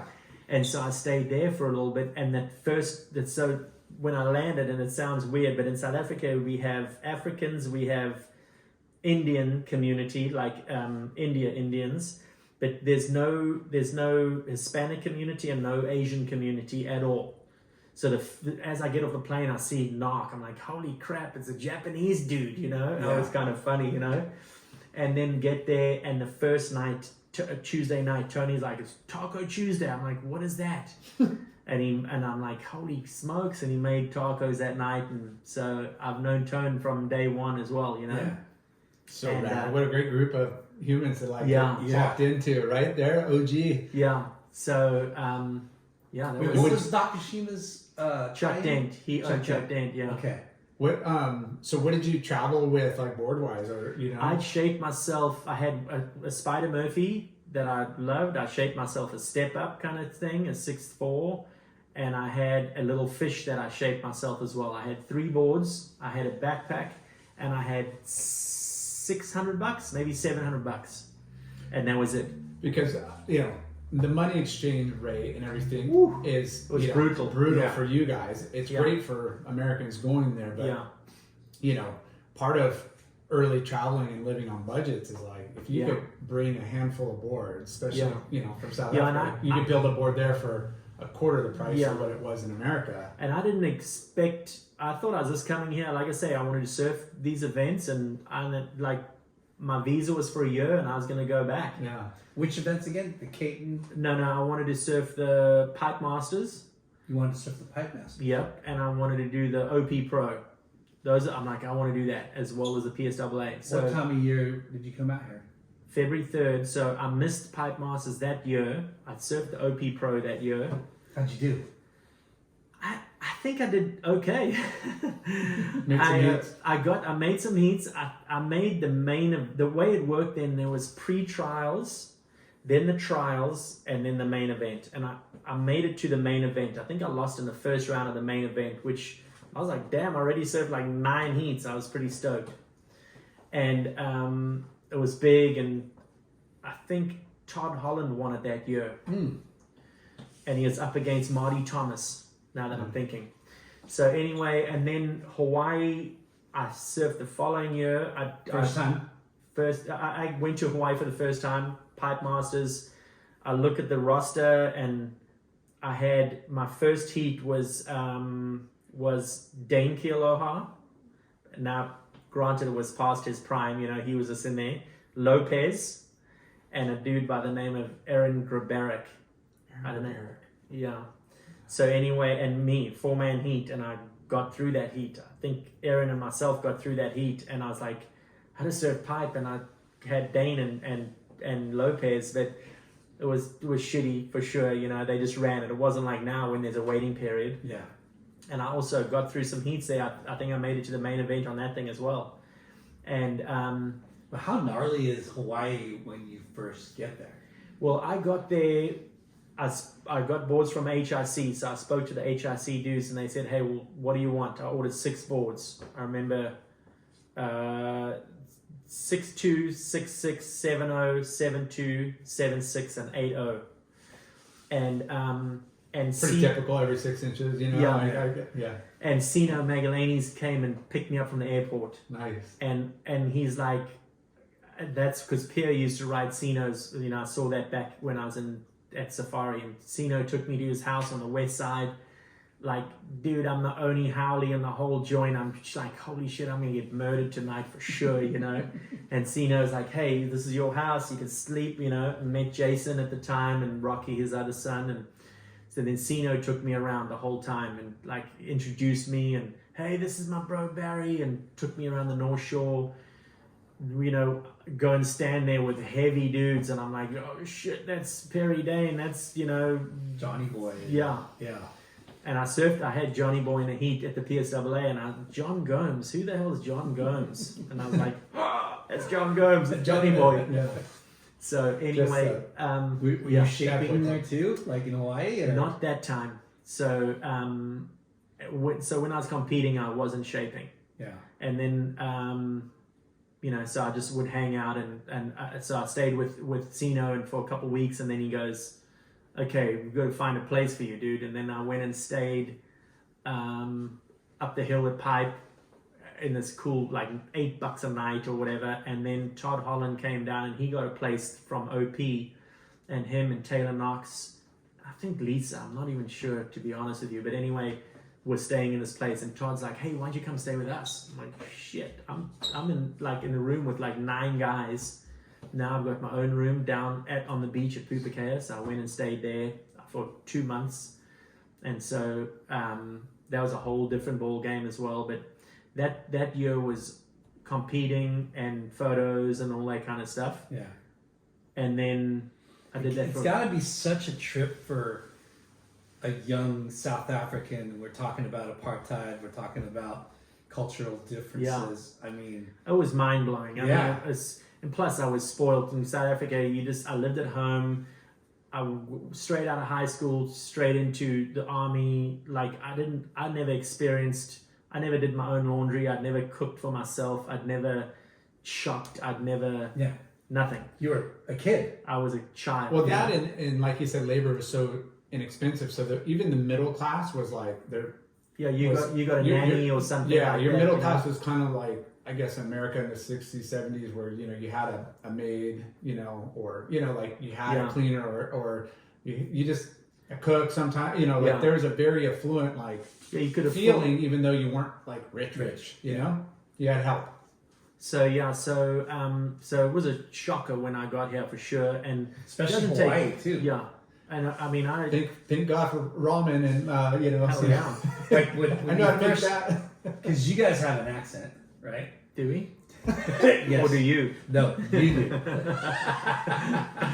You South Africans do. But yeah, so you're like start traveling, and you come to an English speaking country, and then you get into Hawaii, and you're like, what the fuck are these guys speaking? And it's funny because Rob, yeah, I got to know in subsequent years when I used to live downtown on 9th and Orange, and a bunch of the guys, the Hawaiians, love Hodel and Poncho and Laka, although Laka had a Huntington connection, Kahea Hart, all these dudes would stay at our house. We had an open, like, come on, don't even worry about it. So I would go and stay with them when I go to the North Shore. And I remember, so Love, who's affluent, he looks like he could, you know, be Huntington, but when he puts the pigeon on, dude, you can't understand, you know. But also, I remember when we moved, when we bought a house, my wife and I, and we moved to Costa Mesa, and Love called me. He's like, hey, Barry, I'm coming into town. Can I stay? I'm like, yeah, for sure. You know, I'm up the hill in Costa Mesa. He's like, let me call you back. And then I didn't speak to him for like 5 more years. Took him that long. He's like, bullshit, I'm not going to stay up the hill. You know? I'm sitting by the beach, bro. Yeah, what? Where you at? Yeah. You're out of the zone. Yeah. So funny. So your first year, your visa, you did California, you did Hawaii. Yeah, California, Hawaii. I surfed the steamer contest. I remember I got a Channel Islands custom made. Al made me some boards. I got hand shaped at the time. Got to chat to him about that. Anyway, he made this board, and you mesmerized by the CI logo. I'm like hypnotized. And I'm same thing as my damn Alita wetsuit. I'm gonna take the world with a CI. Yeah. The magic board before you even got on it. Magic. Tom Curran writes this thing. Yeah, channel bottom 6'1". I remember the thing, and Tom Curran was doing those arcs at Steamer Lane. I'm like, I'm gonna do it, Yeah. And I surfed in Huntington. I'm like, dude, I'm off, I don't know what's wrong with me. I can't really surf. Like shit, this board's gonna click, I wrote it. Just it hadn't clicked yet, but it was me. It couldn't be the board, It's got the CI logo on it. Yeah. I went to Steamers.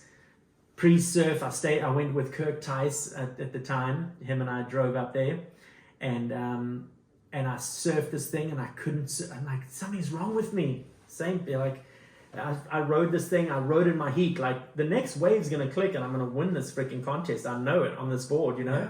Just the next wave never clicked, and the board was a dud for me. And I was like, holy shit, I didn't even think that it was the board. Like, I knew it was me. Yeah. And I got another board and I could surf again. But the second I saw that hex, I was just like mesmerized by that damn thing, Dude, So- sometimes, I mean, if you believe it, Yeah. usually it works. Yeah, this time didn't. And channel bottom, I wanted it so badly to work, Had you ridden the channel bottom before? Yeah, I had. Yeah, okay. But yeah, so that was my mission, staying. So you're just living traveling. on prize money and like Yeah. a little bit of sponsor money. Yeah, what and you I wasn't brought. even working at this point. And So then, you're able to.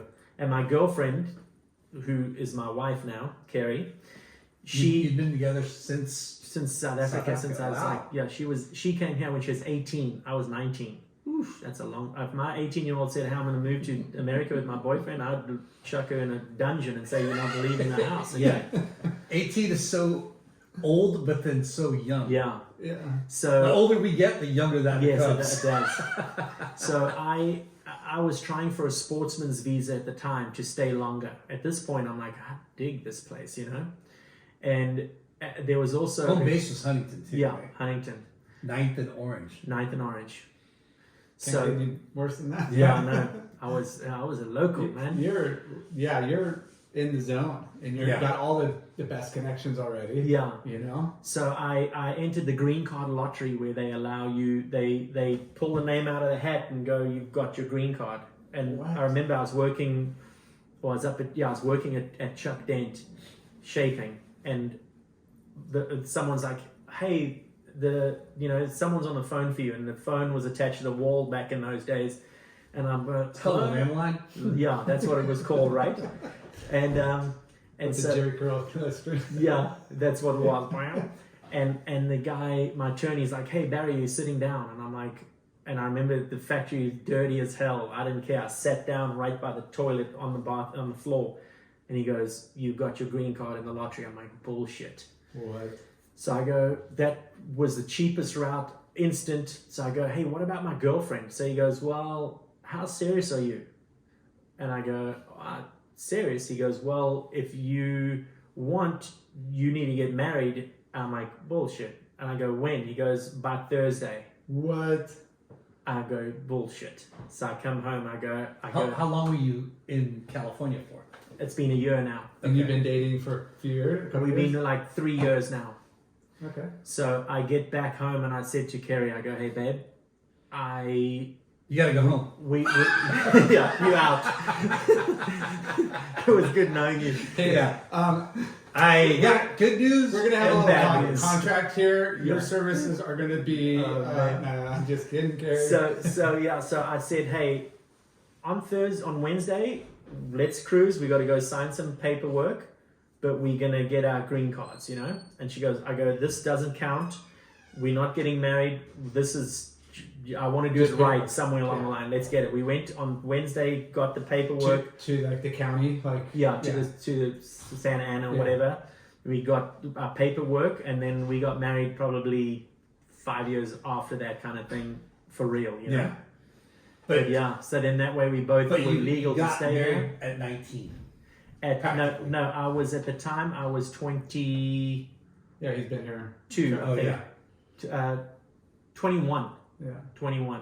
And what, how was that called back? Oh, to sorry. Yeah, it was my second year here because my visa was going back and forth, accept, deny, accept, we were in process of getting my visa. I think it was 21 or 22. And what was that call back to, like, your parents and her parents? We didn't tell him. So I guess to this day, but we didn't say a word. We're like, hey, we didn't say a word, and then I proposed whenever it was. We went to South Africa, got married in South Africa at her mom's house, and so that wasn't I don't even know what date that was. We celebrate when we actually got married. Yeah. So There's a technicality. did you decide pretty quickly when you moved here that you were going to stay? Yeah. Yeah. Two things that kept me here, and one you'll tell for sure. Doritos. We didn't have Doritos in South Africa. I shit you not. I'm like, I can't go back. What am I gonna do about Doritos? And you can clearly see I've had my share of Doritos in my day. Yeah, you should have And been snow- in Cool it. Ranch? You like Cool Ranch too? Cool Ranch, bro. Cool Ranch. Cool Ranch. No way, OG. And then and snowboarding. I was like, shit, this is the best thing in the world, Right. So those, Relatively close. yeah. So I was like, that was my gig. I go, I'm good with that. So And life was easy. It was a Well, killer easy that, and life. you already had a plug and play kind of setup. You're a shaper. You're in the Mecca. Like you got skills. You could always have. Yeah, work. I think- Was Carrie into living here too? Like, Yeah, she was game as well. So she was. It was.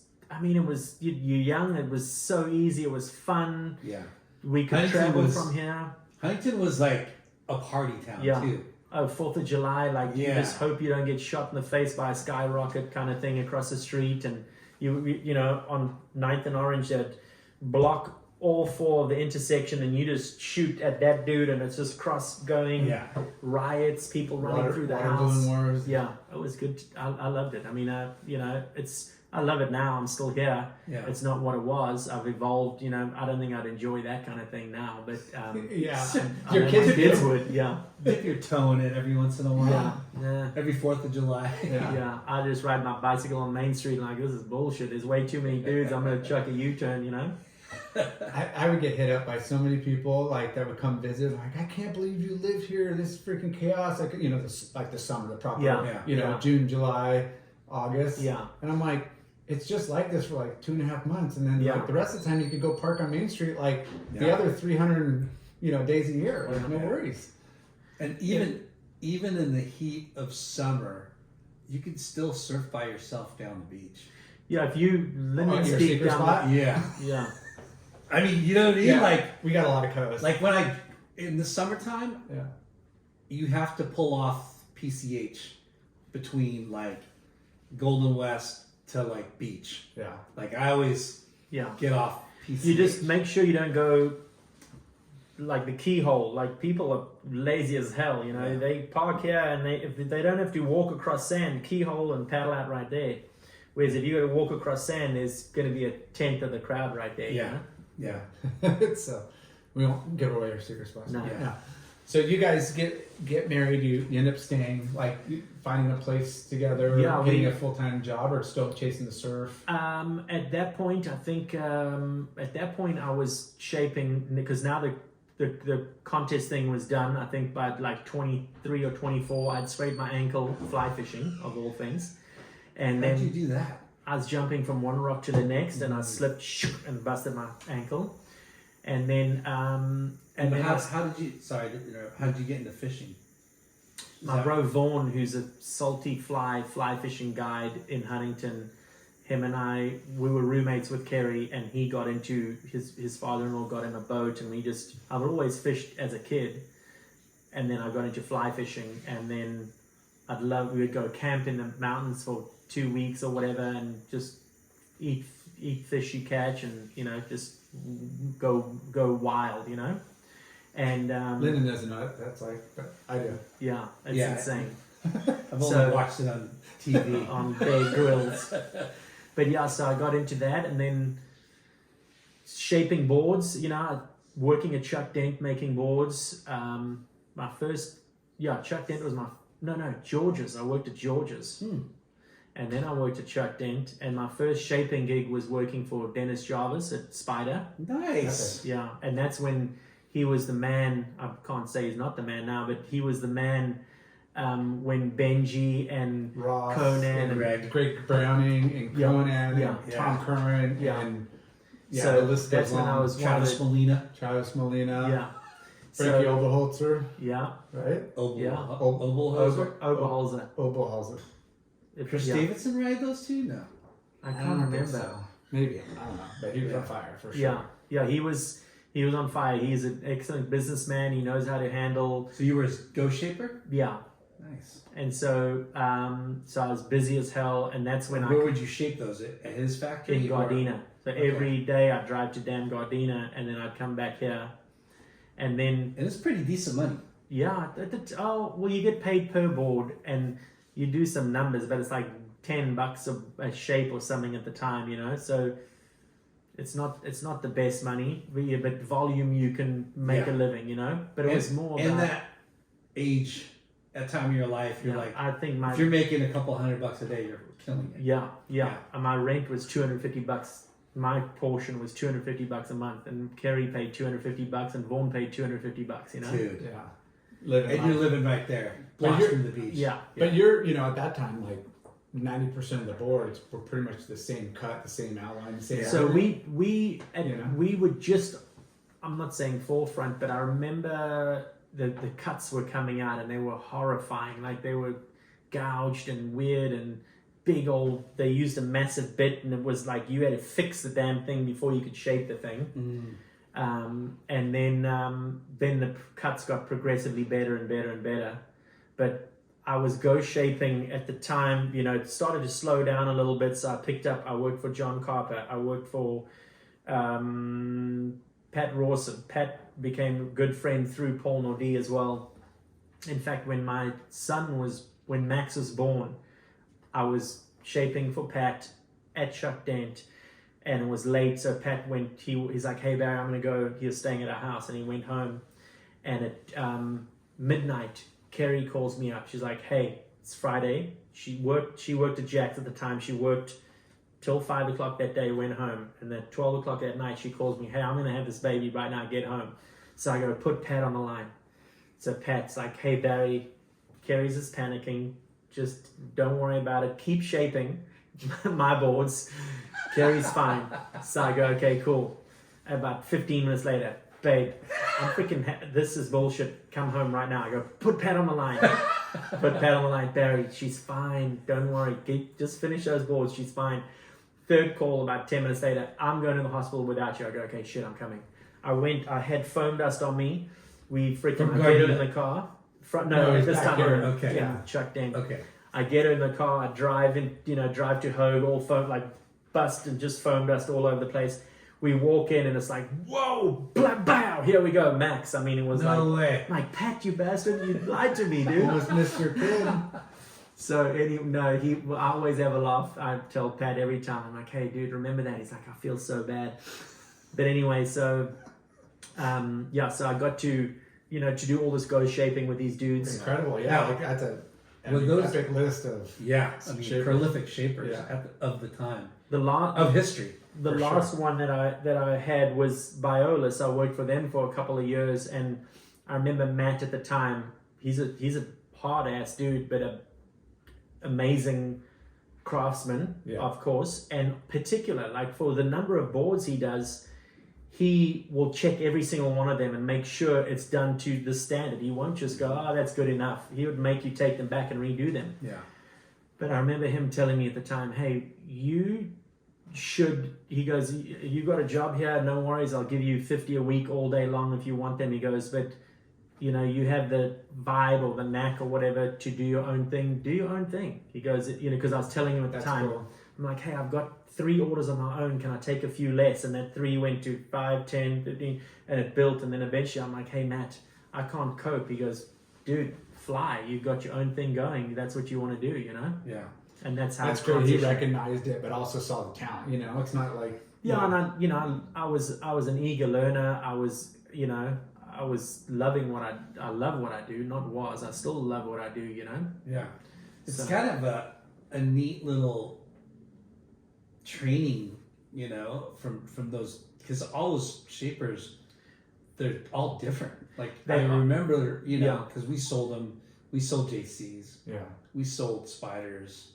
Each I think we had Rossins too. I think you did at one point for sure. you know, Yeah. each guy will focus on something different and be very particular about it, and you're like, well, that dude was particular about foil, and this guy's particular about fin placement, and this guy's particular about presentation and finish, and so I could take everything, and that's what happens when you Yeah. shape. You're just getting a little bit of every single guy, and then that goes into your product. Not saying you have the best product in the world, but what I'm saying is that you get to enhance your product by you know, putting all these things you've learned from all these guys. Yeah. And even after the fact, I'd call Pat, especially when I'd shape guns. I'm like, hey Pat, I'm doing a board for this dude, and where can I put the fins? And he would laugh. He's like, okay. All I wanted was a number. Give me a number, 4 and 12 and a quarter. No, he didn't give me a number. He's like, okay, how big is the dude? Where's he gonna surf? How, you know, all these questions. And he goes, where do you think they should go? I'm like, shit, dude, I just wanted a number, bro. and I go, how about this and this? He goes, perfect. Okay, so same thing. He wouldn't just give me, he would Yeah. teach me, you know? Yeah. Which is epic. Which It's is insane. And that, you know, teach a man. he doesn't know Fish. anything about surfboards, but the Yeah, fin no. placement is equally Excuse as me? important. Yes, you don't know anything, but Yeah, Excuse me. yeah. fin placement. If you put the dead fin in, the board doesn't go. It's got to go. But Well, no, like Hey, sticker placement. sticker Hey, placement. I was super tried that. important. That thing Sticker placement. mesmerized me. Yeah. I love Remember the Wilbur Kookmeyer Cartoon. commercial? Yeah, or not Yeah. commercial, cartoon. Yeah. And he gets a brand new board, and he's like, you know, he on the order sheet he had all the specs and Yeah. all that, but sticker placement, right? Yeah. And he goes, he Well, gets the lemons board, goes, back there. rides it, comes back, and he's like, "How'd it go?" And he's like, "Sticker placement's all wrong." Yeah. I have it, you know, you make a board and you, as soon as the client walks through the door, you see the face like either stoke out of their mind or like, I'm like, Yeah. that's the wrong color blue, right? If the second he does one of those, that board you may as well chuck in the trash right Yeah. now. It's not going to work, you know? It sucks that we're like that. You know what I mean? It sucks, but it also pushes the evolution Yeah. of standards and, Yeah. and progression and, Yeah. and Keeps you on your toes, you know? yeah. You know, if everybody's complacent and just kind of like whatever, it'd be boring. And like It just when you doesn't talk make his about- life any easier. No. when you talk about different shapers, because they all, you know, you're shaping a board, but there's so much different characteristics no matter what. Yeah, You know? there are, you know, and that's why that support your local shaper. It doesn't mean come to me. It means the local dude knows the environment, the conditions. Plus, you know, by you going to your local dude, he's taking the money that you've given him and he's going to the shack and he's buying chow there and the turners are benefiting and the waitress and you know, I mean, it keeps it local. But the knowledge that guy has of the local vibe and the, you know, return, the guy comes back, hey, last time I know you like your rails a bit more foiled through the tail, and you get to know what that person wants, and there's so many particulars involved, not just the right shade of blue. I mean, there's a million other avenues and aspects that you got to take into consideration to make it work, you know? Yeah, we would try to, you know, I talked about this before with other, you know, podcasts and shapers. I would pick up boards from the local shaper, even though I'm sponsored from, you know, whoever, and I'm going halfway around the world. Yeah, I want to try a couple boards from the guy that's like there. You know, Peter Daniels was my go-to guy. PD was the other guy I didn't mention. Yeah. And, you know, it's like, well, one, it's cost effective, you know, because you're not traveling with boards, they're already there. So if your boards get damaged, and we're traveling with fixed fins back in the day, and two, it's like they're a lot less expensive there because of the money exchange. So it was like really cheap, and I'm picking up some like hopefully some gems, and you know, it all worked out. The cool thing is when you bring that board back home, assuming you do, you're, you know, in my mind, if you're an open-minded shaper, and some people are not. They take offense. But if you bring me a board that somebody else shaped and you go, hey, this thing's magical, Yeah. let me check that out. Yeah, sure. What is it? I'll look at, it could just be magic, or maybe, holy smokes, these fins are way different to what I was expecting, and then you can learn from that, Yeah, because again, like you mentioned with Pat, like how big is the dude? Where is he surfing? What type of wave? And like all that's like factored in. Like the board you're gonna want to ride a J Bay is different from Durban. Yeah, way different. Not way different, but yeah. When I mark fins, for instance, before I'd have a template that I'd mark exactly. Like you could close your eyes as long as it lined up, click, click, and it's there. But over time, I swear to you, my fins.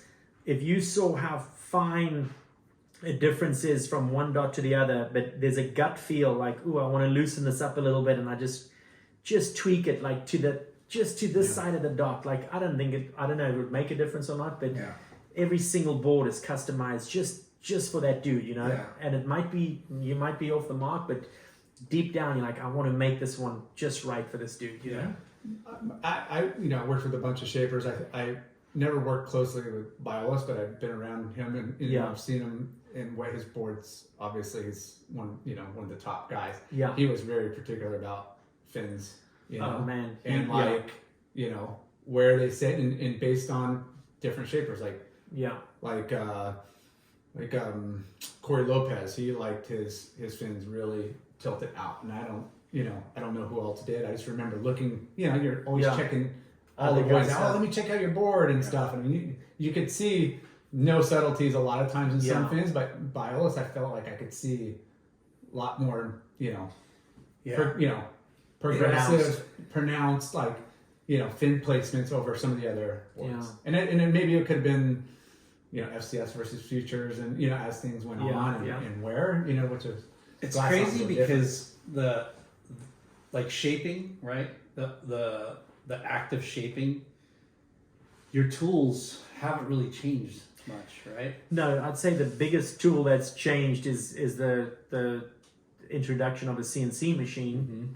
It's funny how reliant you become upon that, and over the last few years, because it takes like an hour out of the process, right? It doesn't. It doesn't. When I would hand shape, I don't know why the number is what it was, but 38 minutes was a very consistent number to hand shape a regular shortboard. 38 minutes from the blank. From the blank. 38 minutes. 38. Okay. Now I don't know what I was eating back then or whatever, but now it's like it takes me about an hour now. But anyway, if an hour to shape a board from scratch, from a blank. Yeah. Okay. So if you do a CNC shape, it takes me about 25 to 30 minutes to do a CNC. I don't know if I take longer on the thing or what, but so really, you've got about a half an hour that you're shaving off.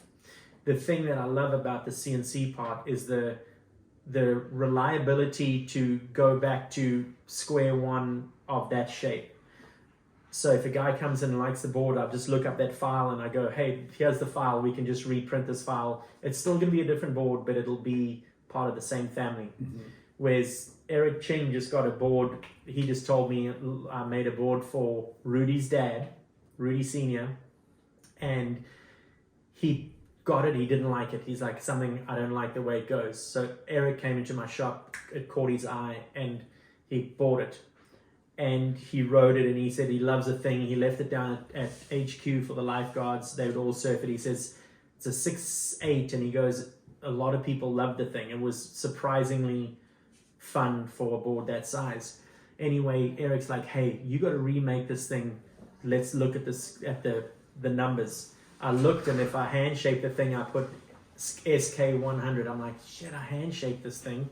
Now I got to remember what blank I used, what did I use? So it's so it goes from like your hand notes and mental kind of caption to pulling up like a digital file that has everything. So I'm like, and it just happened again a week ago. A guy is like, this board's magic, I love it. And he goes, what file did you use? And I look, I'm like, god damn, SK100. I've got to hand shape that thing now. I'm like, take photos. He's in Mexico. Take a parallel photo so I can remember what templates I used. I've got 50 templates in my room. Remember? what template you used on a board? Yeah, I can. Don't make this shit up, dude. I Don't can, lie bro. for me. I don't remember if I wiped, but I remember the template I used. Yeah, I mean, yeah, I mean, Because the machines, it's so crazy because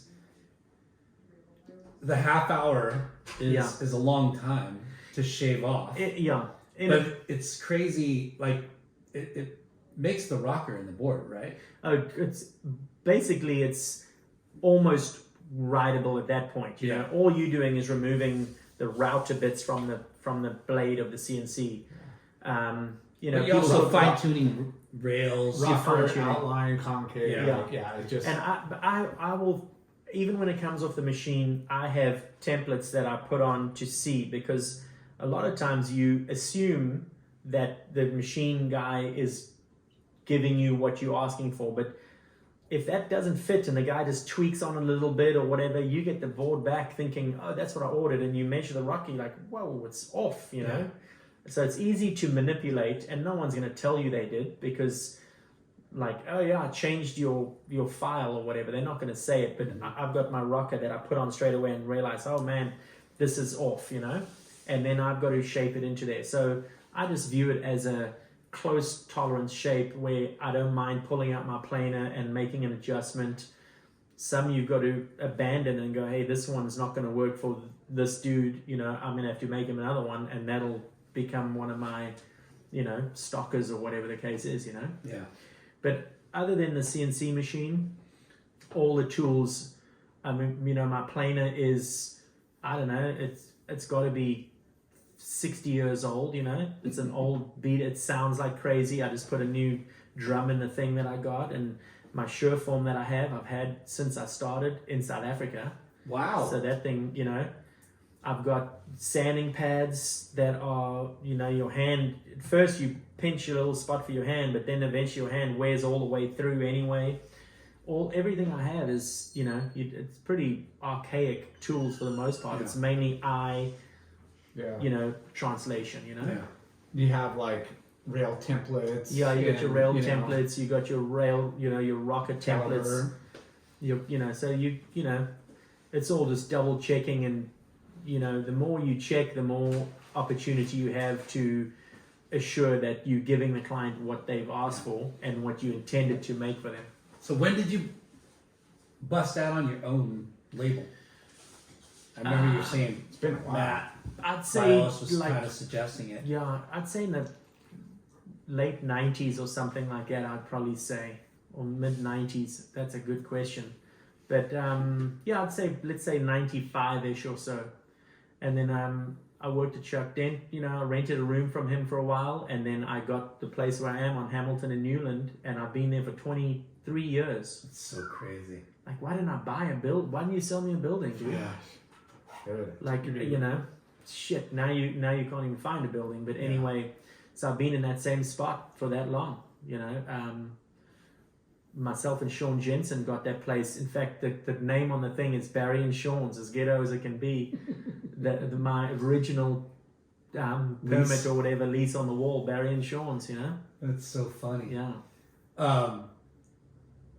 Did you like get like a business license and? Yeah, I did. You got to do all Yeah. that stuff. You know, you got your business license. Since you're throwing resin, you got to get all the fire permits you use and all that kind of stuff. And you've got to, you know, you build it out the way you want it to. And I mean, I think now my landlord, things have changed in there. Although when you get in there, the guys, you know, they quiet, and then 2 weeks later they're building it out, kind of thing. But you know, I've been there for that long. I think I've seen 6 or 8 changes of ownership and all that kind of stuff, you know? So crazy. Yeah. So, where else have you traveled to since, surf trips, I mean, surf trips would be mainland Mexico. I love going to Mex. Yeah. I love warm water. Anytime there's warm water, I'd be into that. But Same a lot of... here. You ever make it to Indo like you? Yes, always went? yep. I've been to Indo a few times, boat trip. Went with Aaron. Aaron Pye took me and my boys on the Indies, and almost missed it. He invited us.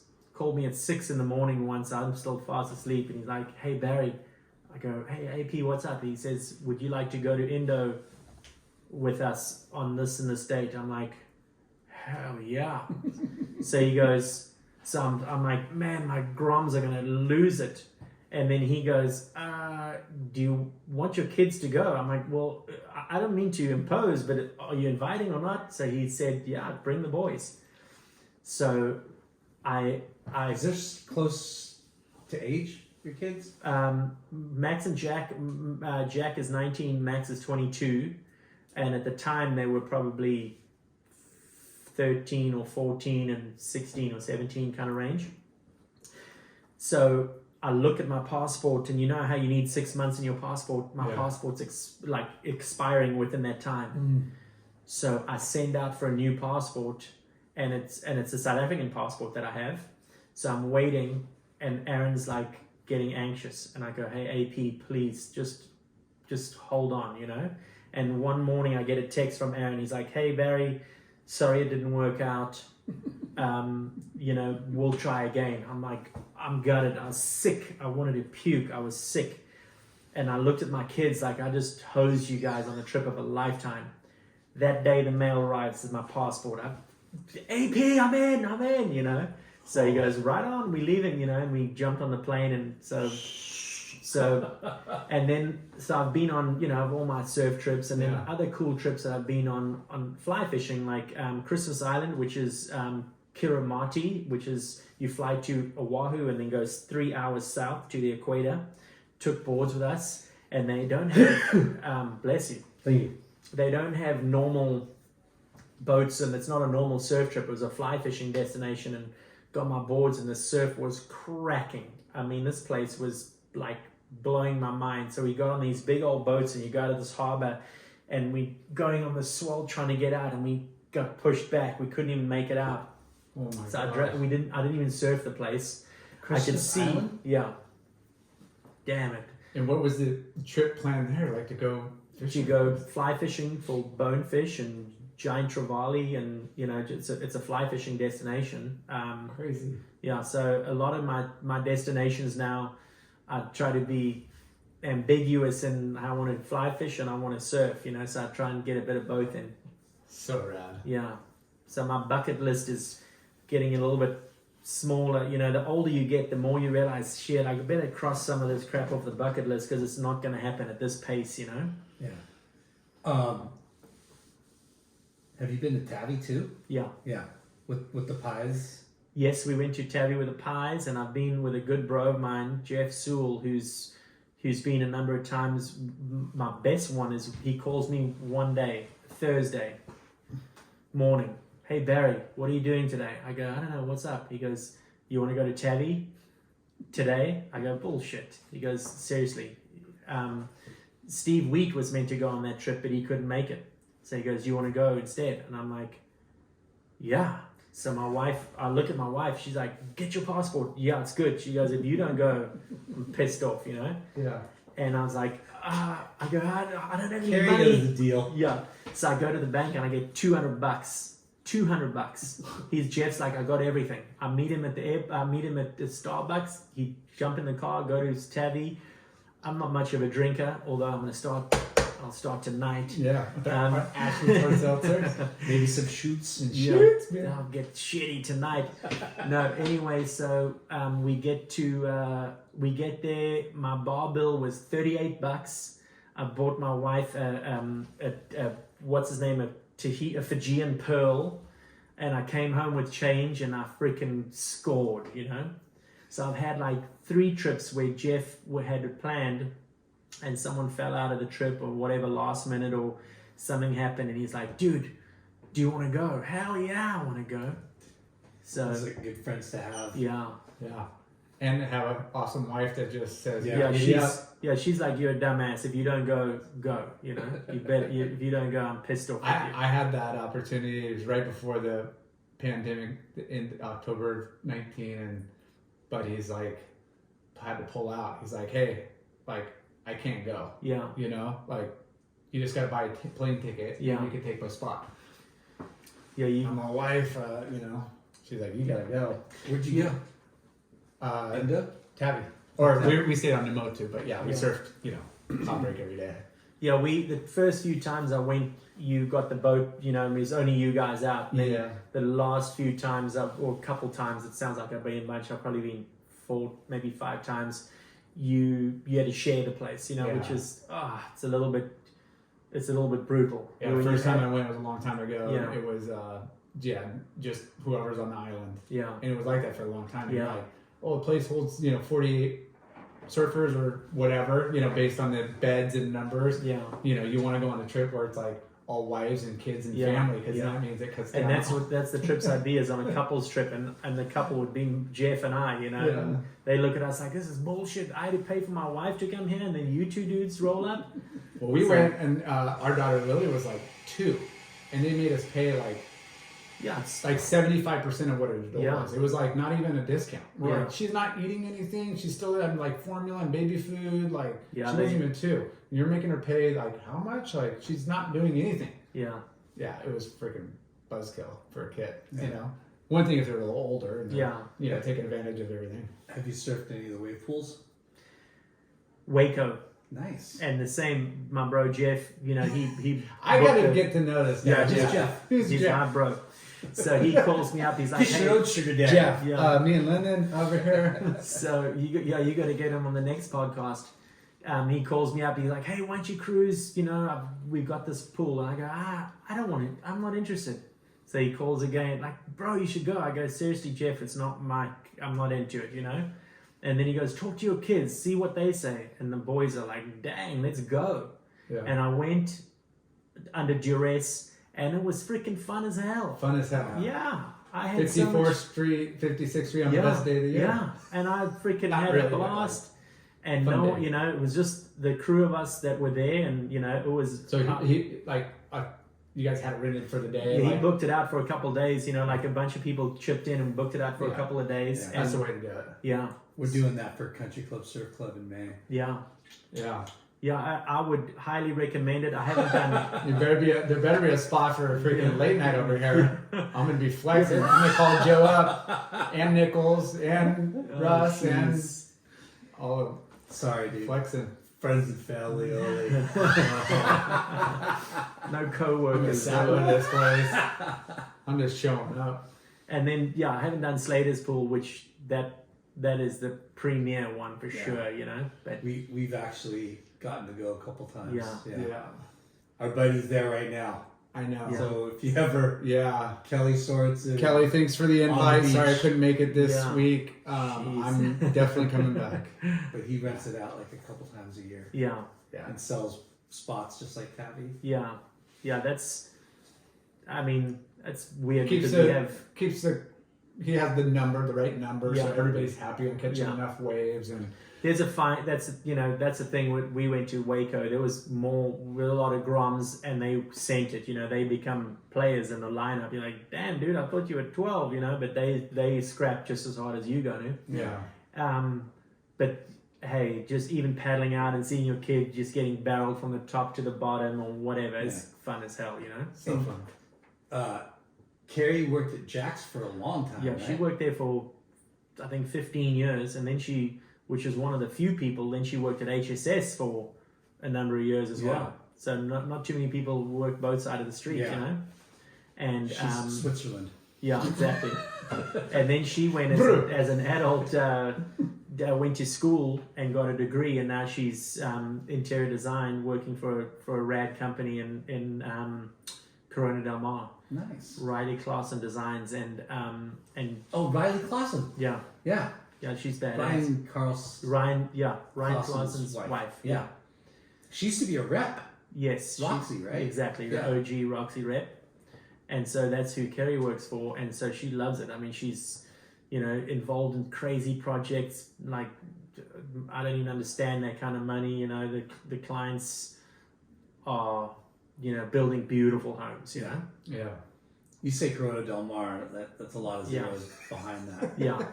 Yeah, the Shaping Bay in Corona Del Mar, I couldn't even afford the damn rent space. And your sister. Yeah, so Lee's been at HSS for 28 years, I think. So crazy. Jeez. Yeah. 28. So, and my boys, like HSS, when my kids were young, that was their first job. I mean, they got hired at like almost illegal age. You know, second you could get hired. Yeah. Your principal signs off and the teacher signs off, and and they were 15, I think. Yeah.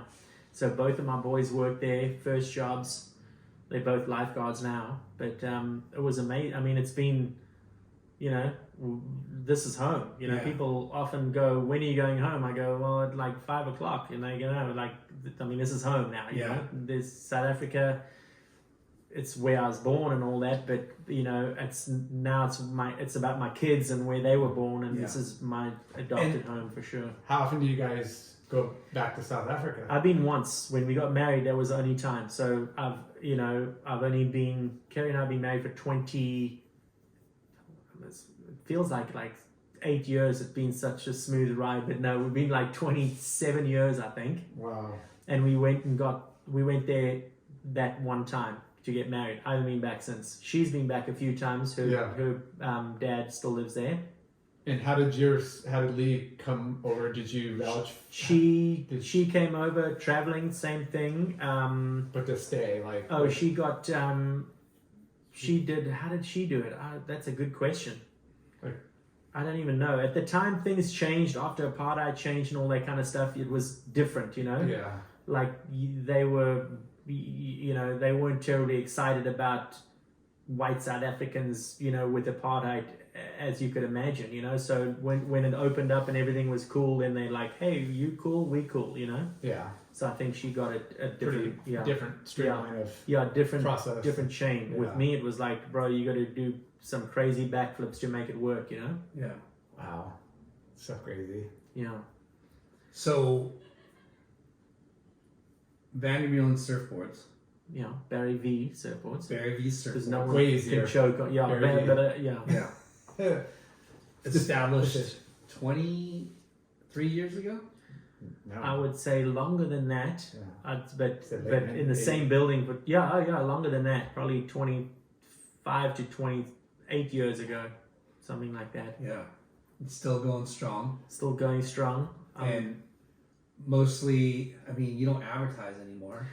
I don't advertise, and it's not that I don't want the business. It's just, I think the game is a whole different game that I'm not really comfortable with or familiar with or whatever. Team riders and this and that. I mean, my social media is my life kind of thing. I have family pictures, I have board pictures, I have fishing pictures, I have snake pictures, tarantula pictures, Snowboard, whatever. Yeah.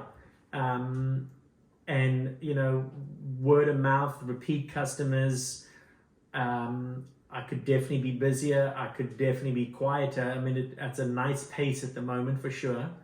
And it's Are you still working with the Edison team, or? Yeah, I still Coach Forge will call every so often and send someone my way. Same with Sowers, Ravi Sahoni. I mean, it's where my kids went. So I'm still bros with those guys, and it all adds up. I don't have one big slice. I mean, I've got a little bit through the lifeguards, a little bit through the Edison, through Sowers, through Repeat, and all that, and it keeps going. Maybe one day when I grow up, I'll do something a bit more, constructive and website and all that kind of crap. Well, just to run a business, especially surfboards in this area, there's a lot of surfboards, but it's like it's condensed. There's a lot of shaper, a lot of competition. So to carve out your niche the way you want to do it without forcing, it's a challenge for sure. And I find with making boards, it's like this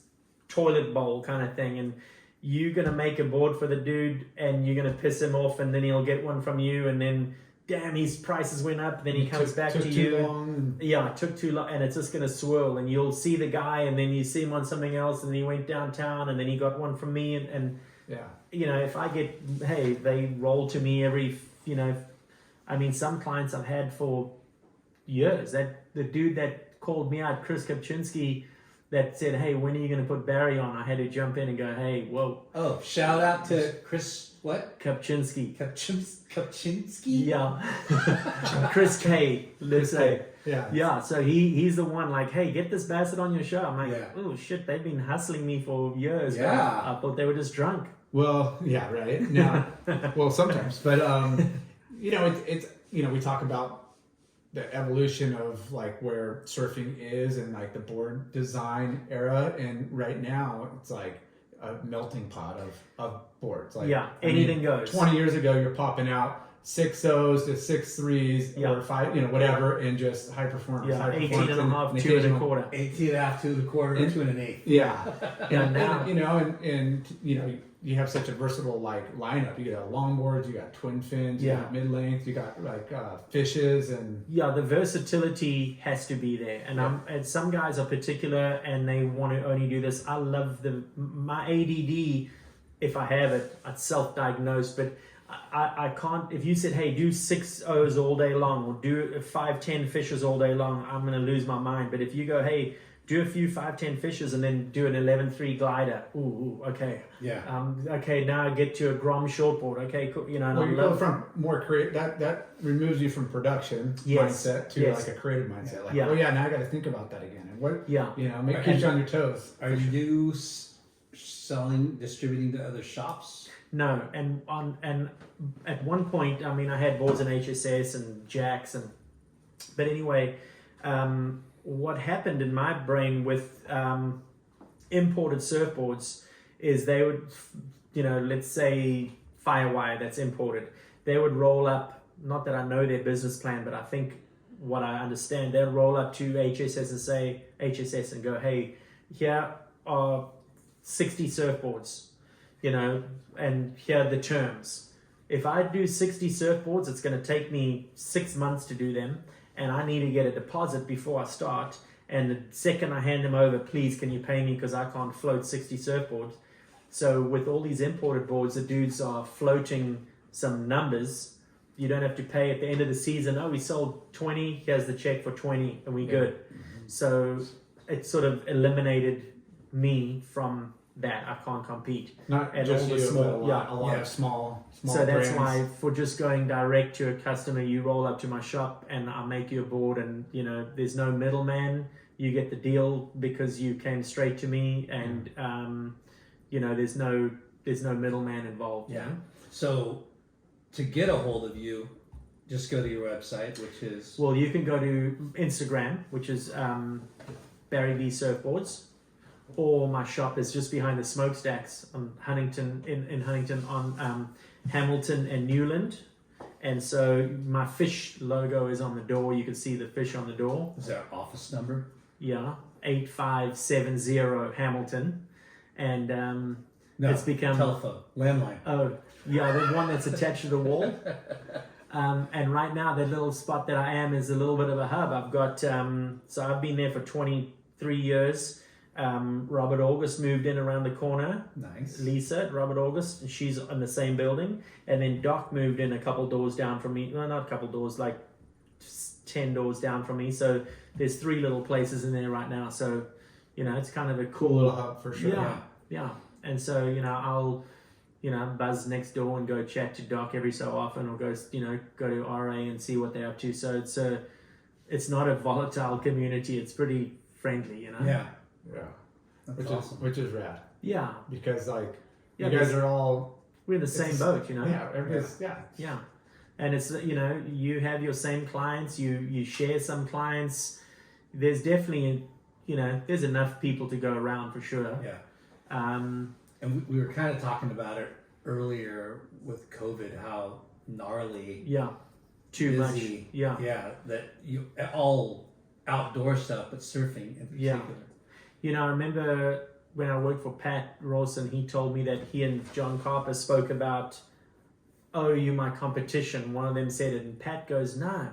He goes, we're not competition. He goes, we are our own competition. If you produce or if you don't produce, if your boards go, if they don't, you're going to spook your clients away more than them getting stolen by that guy if you don't take care of your guys, So, it's a good view.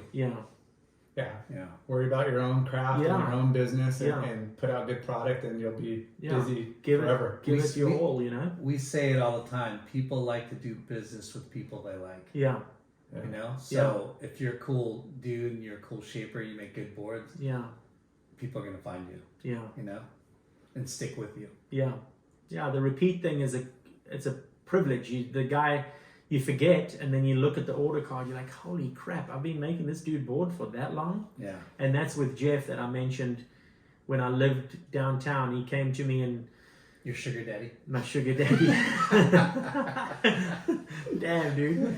He rolls up to me and he goes, hey, can I order a board for my my nephew or something? His name was Tucker. And how the hell did I remember that? And so I gave him a price. I looked at Jeff and he's like, he's in an old Ford Ranger and he's got like some tattered jeans. I'm like, no way, this poor dude's buying a board for his nephew or whatever. Yeah. I'm gonna hook him up. Yeah, we'll hook him up. And come to find out, he's well off enough. He doesn't, the Ford Ranger is his work truck and all that kind of stuff. And I think he appreciated years later that I didn't gouge him or whatever the case is. And we've been bros, ever since. And I mean, I have a lot of those kind of stories, Yeah. And that's, again, going back to this point, like just being a good person and being a good businessman and hooking people up. And that's fair for you so you can stay in business and it's saving them a little bit on their end. Yeah, because the bro deal, which is the most overused term in the surf industry, only recently I'm sorry, I use that all the time. Yeah, me too. I called Brad Blankenship, I'm like, hey Brad, it's my kid's birthday, can you give me a bro deal? I'll call him up in a second. I'm gonna call it Bru deal. The Bru deal. The Bru deal. But I've sort of made it. Yeah, you got to. Yeah, I saw snowboards here. Yeah. I'm assuming you're gonna pay full price. Oh hell no. Yeah, but I like it to work both ways, and I've adjusted my Bru deals for sure.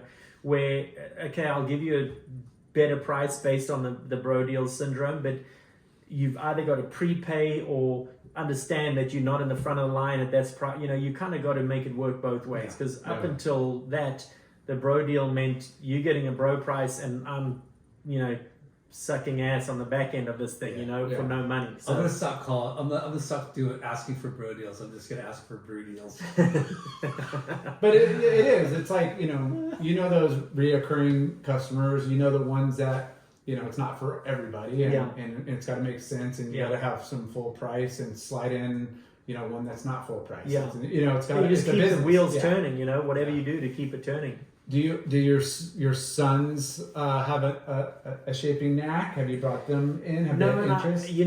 It's funny that you asked that, because I've never, with surfboards and ding repair and all this kind of stuff, the temptation that I fell for, the temptation is you are 16 years old and you shape a surfboard and you sell it and you get $200 or whatever that number is, and you're like, $200, this is the best shit in the world, But the problem is, if you don't do your own thing and do it, you could be 65 and still you only got $200 for the thing, Yeah. So you got to like, you may have your own business or whatever. In a production sense, it's dangerous because you don't. Your pay scale is that for the rest of your life, Yeah. So with my kids, I didn't want to tempt them with like, hey, here's some easy money. Why don't you fix some dings and make $50 as a 15-year-old or whatever, and then they think $50, I'll conquer the universe with this, Yeah. So Jack has shaped his own, hand shaped, and he holds the tools correctly and all this kind of stuff.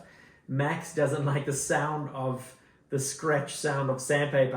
I'm like, hey, do this, and he's like, oh, my ears, and I go, okay, you can't His fix mommy's boy. Yeah, bro, you take the sandpaper away from me, But Jack digs to get dirty. He'll, him and I, when we made that 14-foot paddleboard together, we shaped it together, we laminated together, barefoot. I've got to send you a photo. It's a good one. Eric Ching took the photo. He came in and I'm this black carbon mess all in the room, and I'm barefoot and I'm standing and under my feet are just like hammered, But Jack is there right next to me, barefoot, just lambing. I got to be barefoot. I can't wear damn shoes. Yeah. And that's like 14 feet, which is like ginormous. Yeah, that's a big one. Did you shape it out of foam? Yeah, so I had it cut. Brian Lindsay at ProCam cut a billet of foam, 14 foot, 21.5 inches wide. It's like a proper paddleboard. Yeah, it's a prone paddleboard. Yeah. He's done with Danny Nichols, done the crossing a few times, and So yeah, there was a fun project. Him and I got it first carbon that I did on my own with him. So it was a good project to do with Jack for sure. Do you feel like, you know, surf shapers are kind of like a lost art? Do you see another generation? Do you feel like I do see another one creeping, I must say, you know, but the hard work and the money sort of distracts, you know. I mean, you gotta love it. You gotta love it, and you gotta realize supplement, like, it's not as easy maybe as it was to get up and going. There's too many people. The CNC machine has allowed everyone to jump in and go.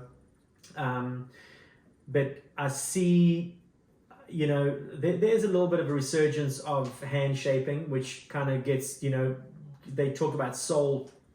I don't feel like a hand shape or a machine shape gives you soul. That's not where the soul comes from. I think the person doing the work and making the effort to make the best board he can and dealing with a client, the soul comes from the human. It doesn't come from this inert piece of foam, you know? Yeah.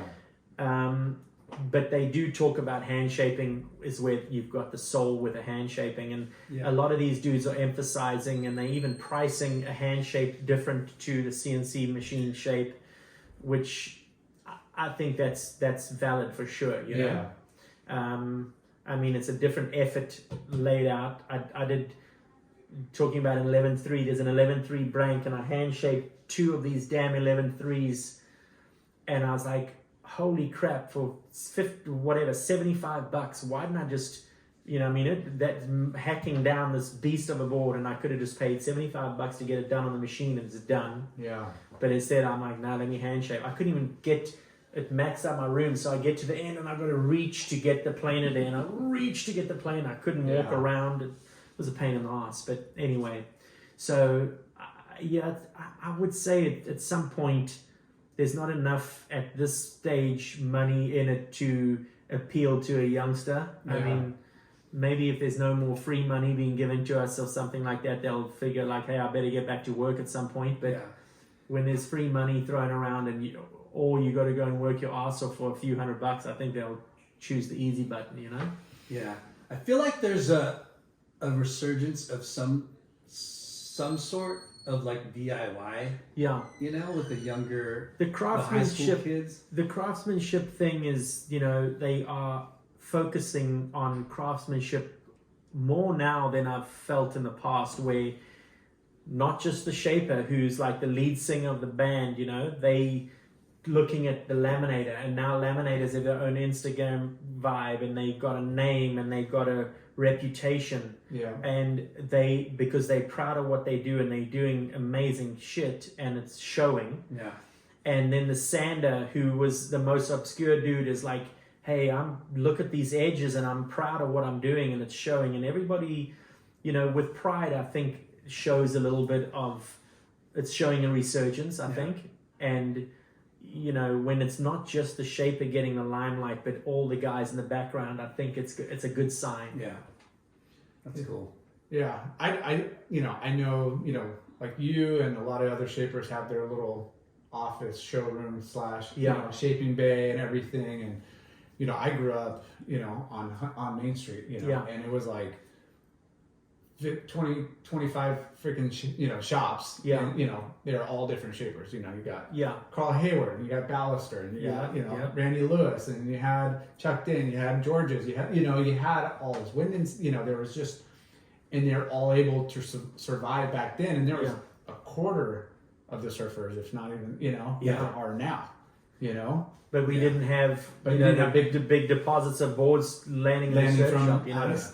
And you know, but it, you know, I think there's room for that, you know, kind of, you know, if, you know, like you're speaking of these younger generations that, you know, maybe they're doing some other side hustles, maybe they're sponsored, maybe they got a couple unique brands in there and selling, and then they're selling boards and creating just a different atmosphere of surf shop, kind of like an old school vibe. Yeah, I mean, there's a few shops, you know, that are a little bit more boutique kind of style that are popping up, and you know, like I look at the boards at first, like, who is this dude? And then you see them again and again, and you know, they become name brand kind of boards, and they are they recognizing their value, whereas the old school dudes are like, I can only get $50 with it. These guys are almost more bold and going, bullshit, I'm going to charge $2,000 for this, you know? Right. And the guys are like, oh, it's $2,000, okay, $2,000. All of a sudden, damn, that's what you're charging for these boards, you know? Kind of exclusive. Yeah. Make it a little bit more premium. Yeah. Obviously, you got to charge more for that kind of business model. But which I think is long overdue. You know, if you get in there and try to do something from start on your own, when I first started doing it, when I bought Roger Hines' building in Westminster, his shop, I should say, not building, the factory, and did every step myself, and it's like routing fins. The guys get like a couple of bucks or whatever to route the fins, and when you're learning how to do it and you've got them done, and I just made $6, or it was $4.50 at the time, $1.50 a fin, and it took this long. Like, no way, I'm out. Like straight away, you're going, there's no way. I mean, it takes it took me a long time at first, and then you realize, hey man, this is you got to become special skills. It takes a lot of hours to get to that. And then even when you're that, it's not like, hey, we'll pay you $10 a fin now. No, it's still $1.50 or $2 a fin. You know, it's not enough money to live. So, you don't get paid enough for sure. But I think with the imported boards, they sort of dictate the price. If you went into HSS and a Firewire was $500, I'm out. I can't, I mean, I've got to be below those. You're going to go out of business. Yeah. So I appreciate that they've marked their boards at $800 or $900. It gives me a bit of room, you know. Mm-hmm. So I think in Australia at one point the imported dudes were just dumping boards, and all the small guys, shapers, were like, holy smokes! Even my best friends like, I'd love to get a board from you, but your board's $600, and I can go get a board off the rack right now that looks pretty damn good for $400. I could use that $200. I'm out of here, you know. Yeah, it's been a funky run in the last decade, you know. Yeah. But going back to the shapes, and I always bring up our quivers. You know, it's like the fact that you're able to have this variety pack. Yeah, like versatility. Versatility. The guy's like, well, I got my short board, which is you're not riding often. At least here, certain times of year. And then you're like, okay, well, I need my fun. Mid-lengther, and it's kind of flat and soft. I want my my little fish or my little 20. Yeah, and then you got to go to Sano. Yeah. So the quiver, has kind of expanded for the yes, it has. The average or the surfer that's pretty into it. Yeah. So it keeps you guys busy, I think. Yeah, 100%. It's not just one board. A lot of guys will come in, hey, I want 2 or 3. Whoa, okay, let's make one and then go to the next ones. But that is a valid point for sure. I dig the thought of that. And that's what's going on right now, is the guys are getting a multiple variety of boards, and they're not afraid to experiment with something unusual. Normally it's like this variety of quiver, and then what do you think? Let's do something weird, and then you throw the wild card at them and go, how about the blunt nose mini Simmons kind of thing? Well, it's a win-win for you, because it keeps you on the toes and creative, and it brings extra business in, but it's great for us surfers because it's like you want to go out and not just be monotonous and boring and say, I'm on this, I don't know if this is the right board. You're pulling out like a board where you're going to have fun regardless. If it's 2 foot, or if it's head high and super mushy, or head high and whatever, you're going to bring out a board that's going to like get you psyched. So it's like everybody's coming out. The other thing, business wise with being busy, is I make boards for surfers. I'm not like, it's not even if you're a weekend warrior. I mean, the guys that I make boards for, it's not a season like, hey, I'm surfing in the summer. The dude's rolling in the winter when it snows out in Huntington Beach. It doesn't matter. The guys. So it's not, even though it slows down a little bit at certain times, but for the most part, the guys are getting boards year round, So those quivers, your fish and all that kind of stuff, your gliders and your fun boards and your mid-range 20s and all that kind of stuff, they're getting in the summertime, and in the wintertime, they're getting performance step-up guns and all that, Yeah. Well, shoot. Dude, I've taken up way too much of your time. Not even. Almost, 2 hours and 40 minutes. Beer 30. I think I might. We've crack lost one it. of those. Yeah, I'm you're getting a little gonna. parched. It's like half the clientele had checked out about an hour ago. So No you way, better. dude. This, No, we got loyal listeners, dude. They love this show, man. Damn. Just kidding. They but do. But no, thank you for Yeah. coming on, man. Well, I appreciate you. congratulations on over 30 almost 30 years of Damn. Barry V. Thank surfboards. you. Yeah. Ah, damn. Yeah, it went quick. Yeah, and Yeah, it listeners, has. please check him out. I don't think he has a website, so you have to just show up and Knock on the door. knock on the door. Is there a landline? No. The one attached to the wall? Yeah. No. Nobody I has used- that that No one. one was- has landlines That was anymore. easy. Those are the good days. Yeah.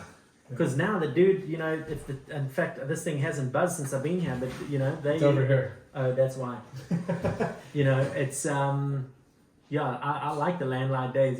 Shit's hitting the fan, and you only know it on Monday morning when you go in and push replay. Yeah. Replay. Yeah. Well, congrats. Appreciate it. Yeah. I mean, this is a rad story. Yeah. You know. It's kind of cool stepping down memory lane. It's stuff that I was wondering, did I actually do that? Was that me? But there's quite a few things I did when I was a young buck. Right. Yeah. Yeah. I mean, to be able to just travel to surf, Yeah. and To live your dream. I mean, I'm honestly, that's what I'm doing. I forget it sometimes, and you take it for granted. Yeah. But it's what I did. I mean, it's I moved here from the other side of the universe to come here. Why? I don't know, but I'm loving it. Now I live through my kids. They're doing the same crap that I was doing and traveling and that's it. Pay it forward and try to expose them to a life of Radness. Well, for sure. Like we're eternal groms. Like we want. Yeah. We're still frothing for It's surf, and we don't feel our Yeah. age. You don't feel your age. nah, except just when you get up my- and you my try. back. Yeah. Ow. But I watched a couple of your clips from some of those right mainland. Fuck, this guy's still ripping, dude. Damn. Every time I go, I'm like, I hope I'm going to get to my feet this time around. The longer you get in the tooth, you think, man, I hope I got another good barrel in me. I hope I shouldn't throw in the towel as soon, but No. yeah. You're still gonna be ripping, bro. I hope so. All right, guys. Well, thanks for I listening. appreciate it. Thanks, Barry V Surfboards. Thank Barry you. V on Instagram. Barry V Surfboards, yeah. Yep. And then you do have a website? No, No, I don't. Just 8570 Hamilton is where Yeah. my shop is. it's all you Come need. check us out. Yeah. Yeah. Okay. We'll get the brew deal. After the brew deal. Peace. Thank you, boys.